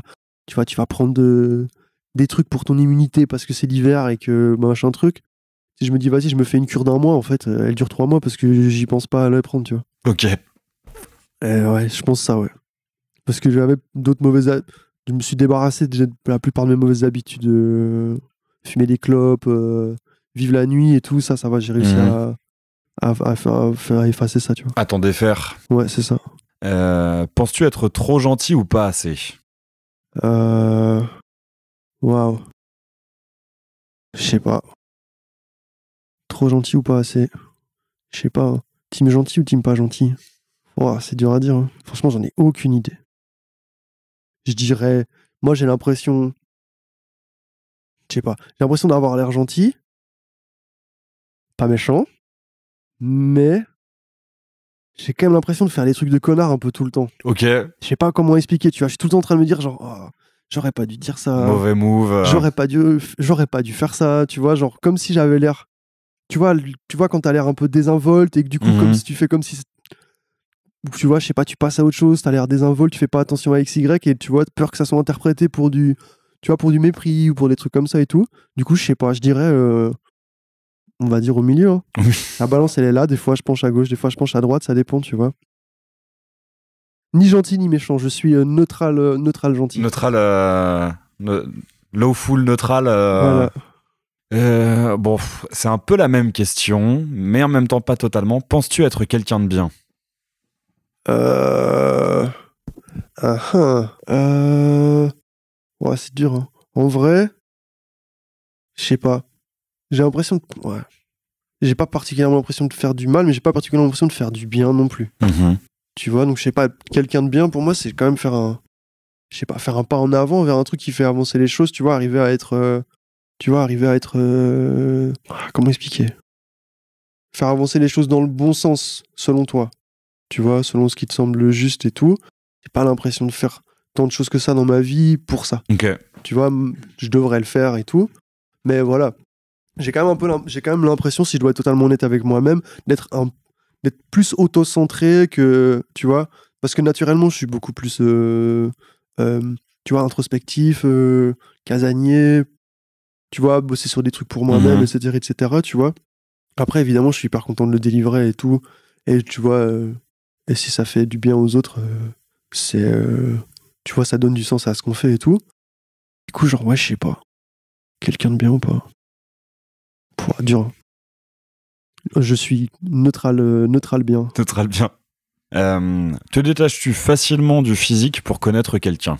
Ouais. Oui, facilement.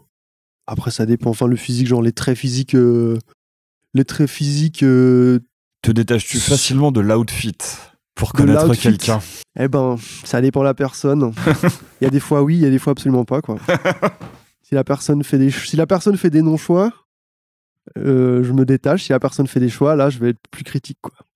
Mais ouais, non, je sais pas. En vrai, ouais, ça va. J'ai pas trop ce truc de. Même, tu vois, par rapport à Laura, tu vois, ce truc de genre, lui, il a l'air méchant.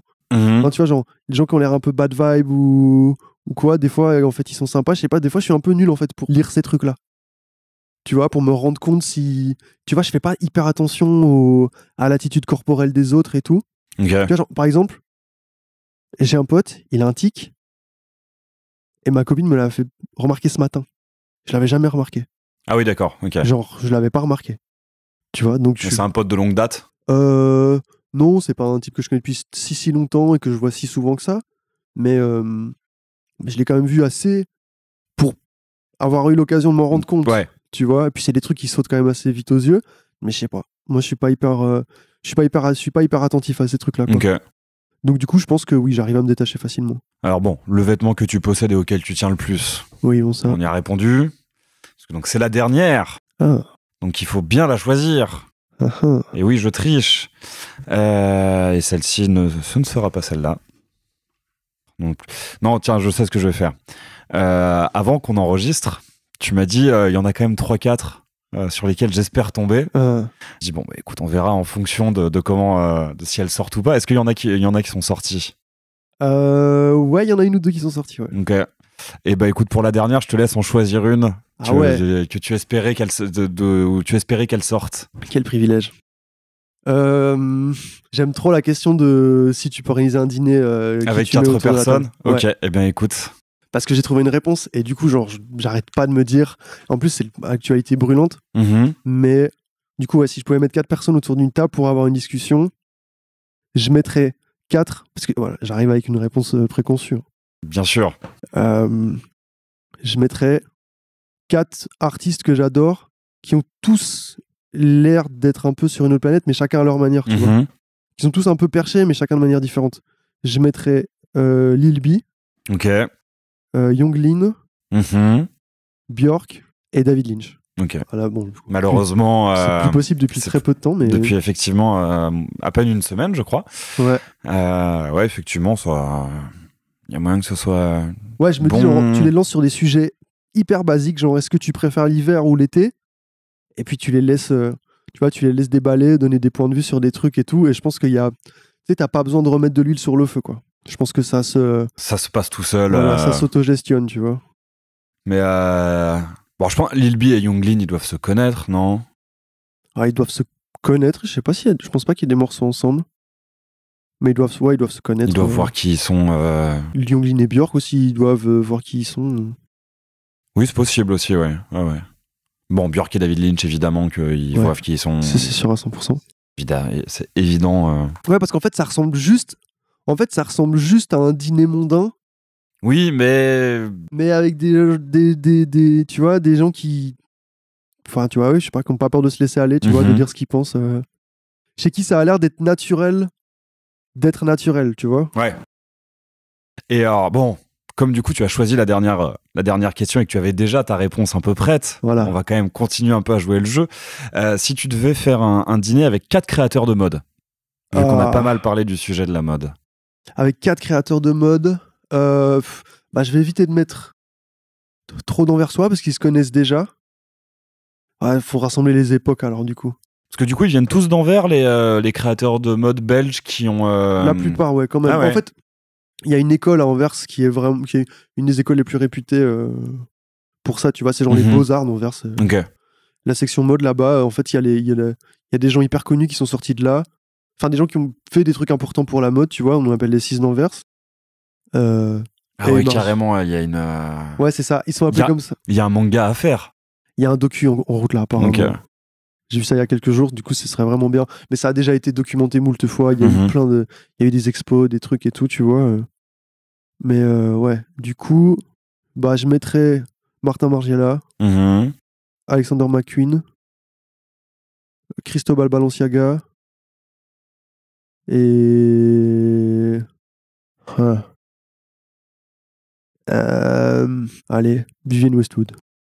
Tu vas avoir plusieurs époques, plusieurs trucs tous avec une vision ultra jusqu'au boutiste, mais chacun dans un style différent, tu vois. J'aime bien les gens qui mettent tous les potards au maximum, tu vois. Qui mettent les potards à 11. Voilà, exactement. Bah écoute, Charlie Kidd, merci beaucoup. C'est à ton tour. Merci à toi. Maintenant, si tu veux piocher des questions. Alors, la main dans la boîte. As-tu une phobie ? On en parlait tout à l'heure avec Singe et Pee-wee quand ils sont passés. Ouais, j'ai eu la phobie des chiens, mais je l'ai plus. Et puis maintenant, c'est les frelons. Les frelons et les guêpes. On partage la même phobie. Ouais, c'est vraiment un truc qui me terrifie. Et c'est une petite anecdote, rigolote, hein, qui veut rien dire, mais il y a pas si longtemps, un de mes colocs hébergeait une amie pour quelques jours. Et le jour où elle partait, lui, il était à son taf, donc c'était à moi de lui dire au revoir, quoi, de l'accompagner à la porte. Et genre vraiment, j'ouvre la porte, on se dit au revoir, on échange les derniers mots sur le pas de la porte. Et il y a vraiment une guêpe qui a débarqué, je lui ai claqué la porte à la gueule en mode allez, au revoir.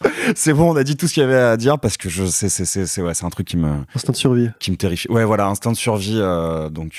Mais ouais, mais j'ai exactement la même. Mais parce que moi, c'est un truc, c'est plus lié à une anecdote.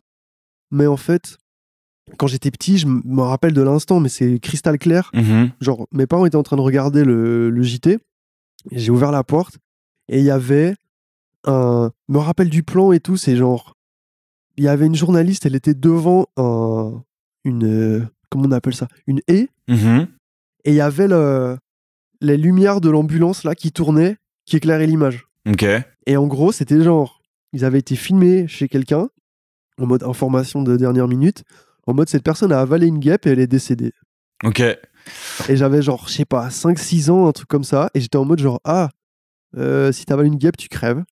Et donc du coup, bah, j'ai passé l'été entier avec la main sur ma bouche. Ah ouais. Parce que j'avais trop peur d'avaler une guêpe. Jusqu'à ce que mon oncle se foute de ma gueule. Et puis après, j'ai arrêté, tu vois. Mais du coup, ouais, tu vois, les trucs de rapport à la mort et tout, déjà à ce moment-là, c'était assez extrême. Effectivement, tu vois. Et donc, ouais, ces trucs-là, ça me terrifie. Mais d'ailleurs, genre, dans un épisode... Je sais plus si c'est toi ou quelqu'un d'autre qui explique un truc avec genre un frelon géant ou un truc comme ça. Ce serait le pire monstre ou Ouais, oui. Bah, c'est pas le dernier épisode avec Lazy God ? Si c'est possible. C'est possible, hein. Ouais. Je crois. Oui. Mais du coup, quand j'ai entendu ça, je me suis dit putain, mais en fait, c'est l'exact opposé. Moi, ce qui me terrifie justement avec les guêpes et avec les frelons, c'est que c'est tout petit. Ouais. C'est que ça sort d'une poubelle, c'est que ça rentre dans ta canette. Tu vois, c'est que ça se glisse derrière ta lunette.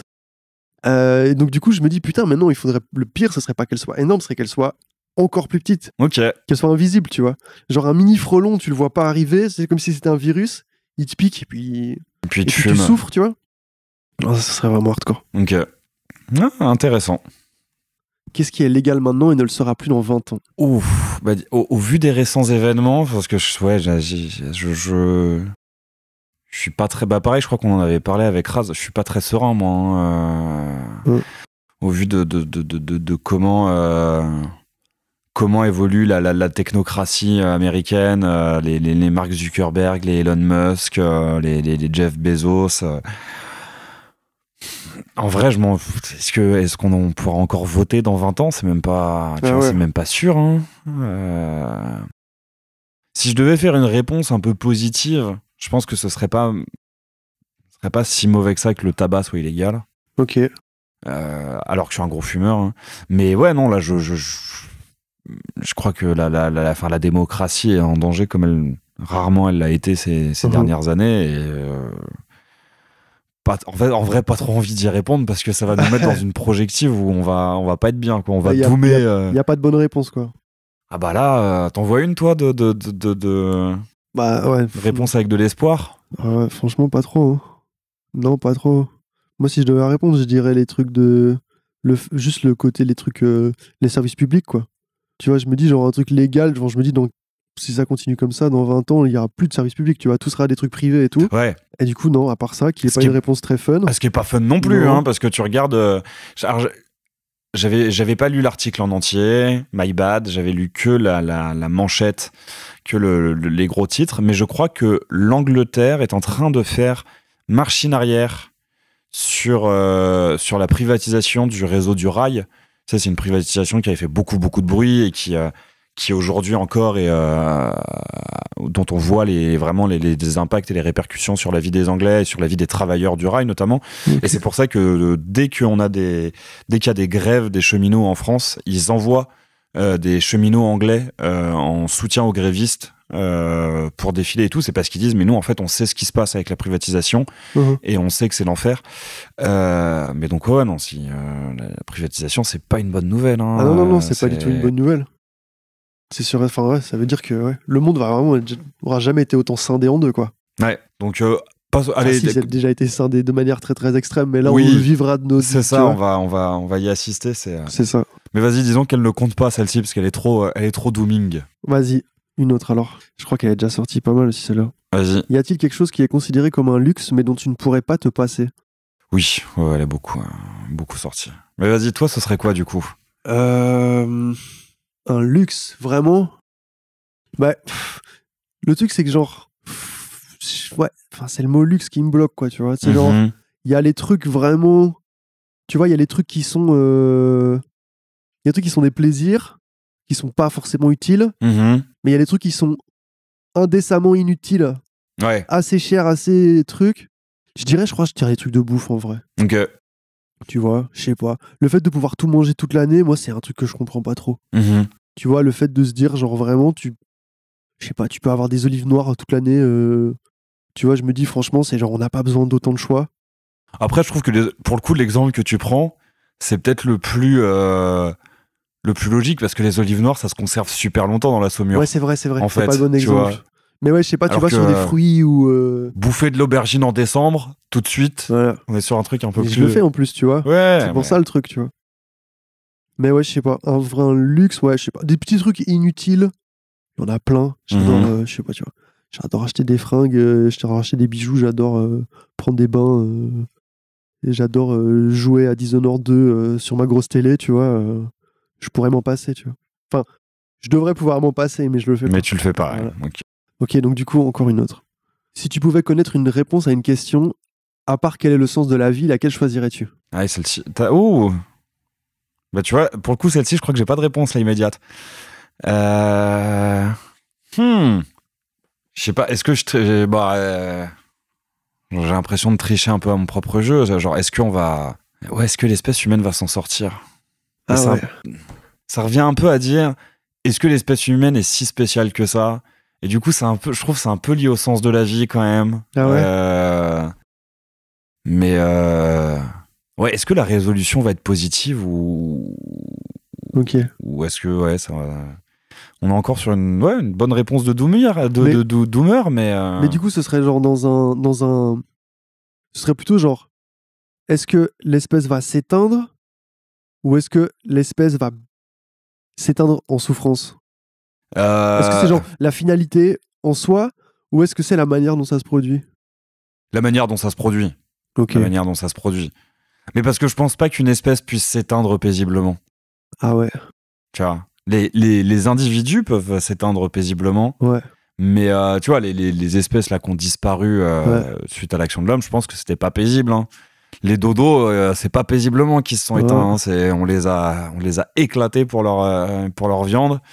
Donc pour faire de l'oseille. Ouais, pour faire de l'oseille. Donc je sais pas si... Oui, c'est ce qui risque de nous arriver aussi. On risque de s'étendre pour qu'il y ait un PDG... pour que certains fassent de l'oseille. Avec un nœud pape. Donc très, très dooming comme fin d'épisode. Mais toi, ce serait quoi la question? Si je pouvais connaître une réponse... Ouais, c'est la reste. Peut-être par rapport à des trucs de... Je sais pas. Peut-être par rapport à des trucs de... Tu vois, les questions existentielles un peu là, tu vois, auxquelles t'as pas de réponse, quoi. Tu vois, les trucs du genre... Je sais pas, tu vois, des fois, genre, je sais pas, tu te dis, genre, putain, je suis juste une toute petite personne sur une planète, dans un univers, tu vois. Et tu dis, genre, vas-y, si la Terre, elle. Je sais pas, genre, si l'univers, il s'éteint, du coup, il reste rien. Ah oui. Et du coup, c'est quoi ce rien? Est-ce que, tu vois, c'est tangible ou pas? Et du coup, est-ce qu'il y a des. Je sais pas, ou alors, du coup, est-ce qu'il y a d'autres choses qui se passent plus loin dans l'univers, tu vois? Mais c'est très sens de la vie, ça. Ah, quoique. Ah ouais, si, c'est vrai, t'as raison. Putain, j'ai fait une réponse ultra basique. Non, mais en même temps, c'est lié à l'infiniment grand, donc ça. Non, Mais réponses, questions aussi bien angoissantes, quoi, et réponses qui risquent d'être bien angoissantes. Bah, en même temps, je sais pas, tu vois, la question, elle suppose quand même. Tu vas pas demander qui a gagné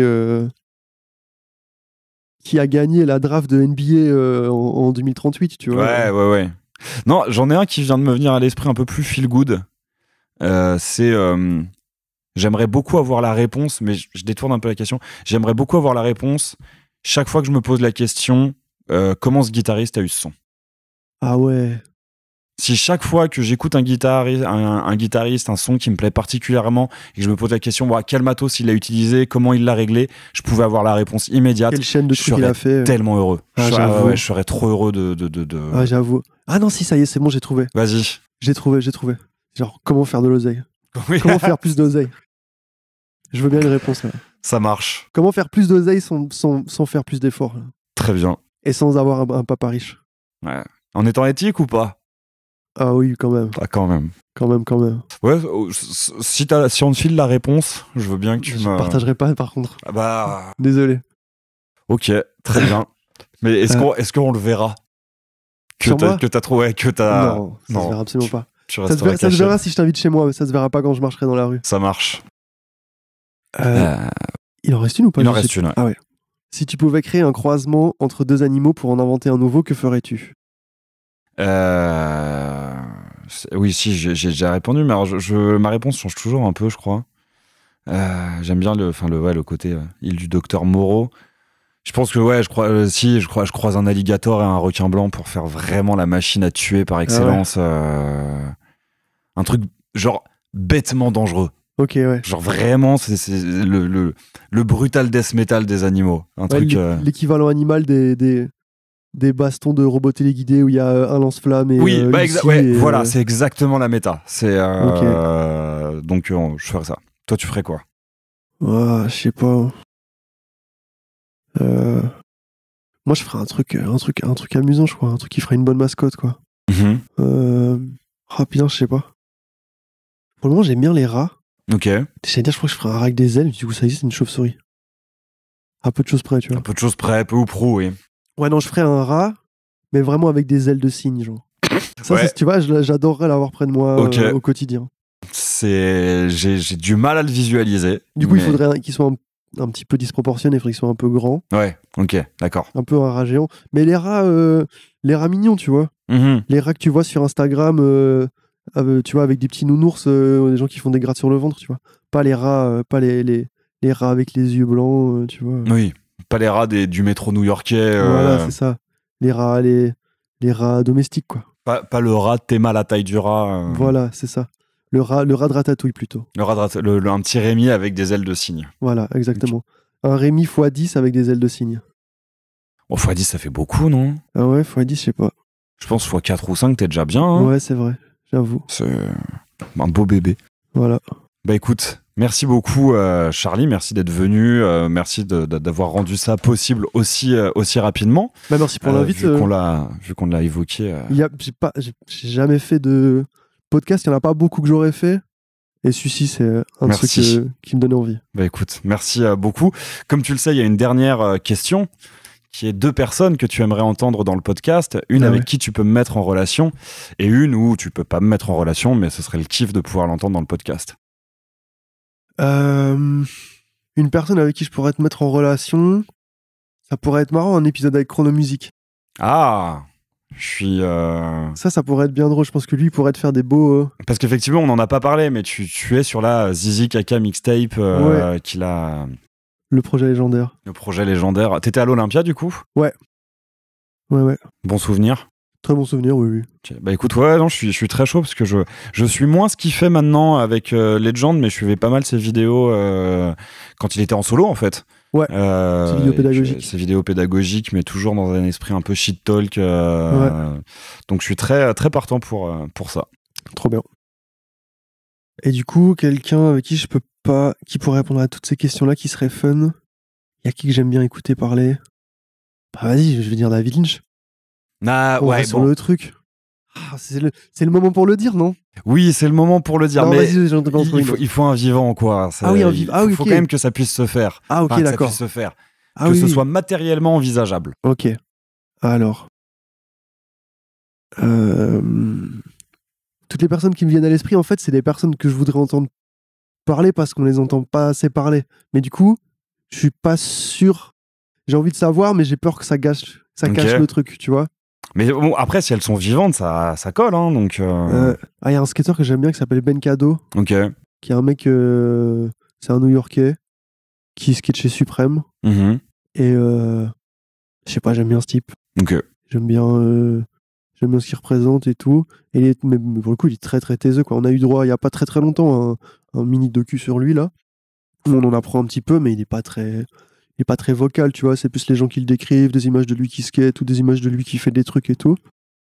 Du coup, genre, ouais, il serait extrêmement pas à l'aise avec l'exercice, je pense qu'il dirait non. Mais si le résultat devrait exister, j'aurais envie de l'écouter. Ok, très bien. Eh ben écoute, merci beaucoup. Quel est le plus simple pour te retrouver, pour te suivre? Le plus simple, c'est Instagram. Okay. Kingpin, Skinny Kid, Charlie Kid, ça passe aussi. Et Spotify. Ok. Et là, t'as des projets qui arrivent bientôt ou tu fais encore vivre le projet précédent avec des concerts Ouais, j'aimerais bien faire encore un petit peu vivre le projet, mais pouvoir passer sur un truc un peu plus libre. J'ai pas envie je vais pas ressortir un projet dans les semaines, mois qui arrivent, quoi. Je vais encore prendre un petit peu de temps. Là, j'ai envie de sortir des singles. Ok. Tu vois, sortir des singles, sortir des vidéos, essayer des trucs. Et bosser sur des trucs en parallèle, bosser sur un projet en parallèle, mais sans sans mettre la pression d'une deadline, d'un truc. Parce que full time bosser sur un projet, c'est quand même un peu. Moi, j'adore, mais c'est un peu fatigant, quoi. Ouais. Tu fais un peu que ça. T'es un peu obnubilé par le truc. Ouais, c'est ça. Et bah, parfait. Encore merci. Merci à toi. Quant à vous, chers auditeurs et auditrices, vous pouvez retrouver Aléatoire sur Instagram, toujours, @aléatoire_s. Et je vous dis au prochain épisode. Ouais. Jean, je veux juste en placer une toute dernière. Vas-y. Je veux juste du coup remercier l'équipe de Arrêt Cardiac. Oui, bah oui, qui m'ont fait venir. Remercions Arrêt Cardiac. Parce que vraiment, ils m'ont proposé une belle date. Ils m'ont proposé de choisir un film. J'ai choisi Angel's Egg de Mamoru Oshii. C'est vrai qu'on n'a pas eu l'occasion de parler de tout ça. Mais du coup, ouais, là, juste le truc qu'ils m'ont proposé était super.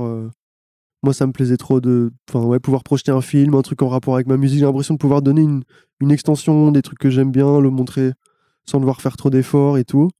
Et du coup, ouais, la soirée, elle était charmée. Vraiment exceptionnelle. Les gens qui étaient là, c'était trop cool. J'ai vraiment trop passé un bon moment. Et du coup, ouais, j'aimerais remercier toute l'équipe de Arrêt Cardiac parce que sans eux, je serais pas là. Le seul truc qui manquait, et pour le coup, c'était vraiment pas de leur ressort, c'était, 6-7 degrés de plus. Ah ouais, c'est vrai. On se pelait vraiment trop les miches. C'est vrai, moi j'ai passé 10 heures sur place là en plus. Donc, Ouais. Et dehors, c'était trop glacial, mais sinon, bravo Arrêt Cardiac. Il y en a une prochaine en plus d'ailleurs de Cardiac City, il semblerait-il de prévu. Ouais. Donc, fallait être là. Fallait être là, mais faudrait être à la prochaine. Exactement, c'est sûr et certain. Suivez-les partout, suivez leurs trucs, c'est trop cool. Mais comme l'épisode sortira peut-être après la prochaine, et fallait être là. Fallait être là, voilà. Alors finalement, l'épisode sort avant la prochaine soirée Arrêt Cardiac, et j'ai le plaisir de pouvoir vous annoncer que le prochain Cardiac City aura lieu le samedi 10 mai 2025 dans un lieu qui s'appelle le Consulat. Pour l'instant, le line-up est encore conservé secrètement, mais n'hésitez pas à vous connecter, n'hésitez pas à aller suivre Arrêt Cardiac pour savoir ce qu'il nous réserve pour ce 10 mai au Consulat. Une chose est sûre, ce sera exceptionnel. Une deuxième chose est sûre, j'y serai. Une troisième chose est sûre, j'espère avoir la chance de vous y croiser. Et sur ce, on dit au revoir à Charlie Kid. Salut. Second message de fin d'épisode après celui annonçant la prochaine date Carjack City. Comme je vous l'ai dit en début d'épisode, je viens d'ouvrir un compte Patreon pour Aléatoire. Pour la petite histoire, il se trouve que c'est à l'occasion de la première soirée Carjack City que l'idée m'est venue en tête. En effet, après avoir rencontré Charlie Kidd, après avoir échangé avec lui et après qu'on se soit mis d'accord pour enregistrer dès le lendemain l'épisode que vous venez d'écouter, je suis sorti rejoindre une pote et tout guilleret, je lui ai dit « Je suis trop content, l'épisode d'Aléatoire avec Charlie, ça se fait demain. » Et là, la personne avec qui elle était en train de parler, qui se reconnaîtra sûrement, que je salue et que je remercie, est intervenue pour dire « Ah, c'est trop cool si tu connais le gars qui fait Aléatoire et que tu peux créer la connexion avec Charlie Kidd, j'adore ce podcast. » Je me suis donc retrouvé à dire que le gars qui faisait Aléatoire, c'était moi et que donc oui, créer la connexion, ça allait se faire. S'en est suivi une conversation qui m'a beaucoup touché et qui m'a beaucoup motivé et où cet auditeur m'a notamment demandé « Pourquoi t'as pas un Patreon pour Aléatoire ?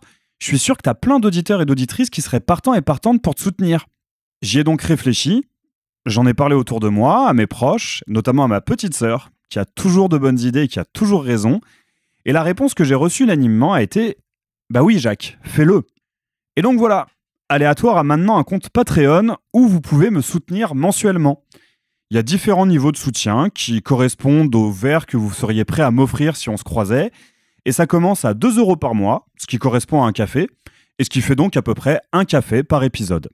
En ce qui concerne les contreparties, j'ai déjà quelques idées, mais je continue à y réfléchir, et puis surtout, j'attends de savoir ce qui vous ferait plaisir. Vous pouvez d'ores et déjà accéder au compte Patreon, soit via le lien dans la description de cet épisode, soit via la bio Instagram, soit en tapant tout simplement patreon.com/aléatoire_s. Un énorme merci à celles et ceux qui pourront soutenir le podcast, ça va énormément m'encourager. Et pour celles et ceux qui ne pourront pas, ça ne change rien à l'amour que j'ai déjà pour vous. Déjà un grand merci d'écouter ce podcast, ça bouge pas, on est ensemble. Merci d'avoir écouté Aléatoire. J'espère que cet épisode vous aura au choix ému, fait rire, appris des choses, voire les trois en même temps. Si vous voulez soutenir le podcast, vous pouvez en parler autour de vous, le partager sur vos réseaux ou encore via la plateforme Patreon à partir de 2 € par mois. À très vite pour une nouvelle rencontre et laissez-vous surprendre.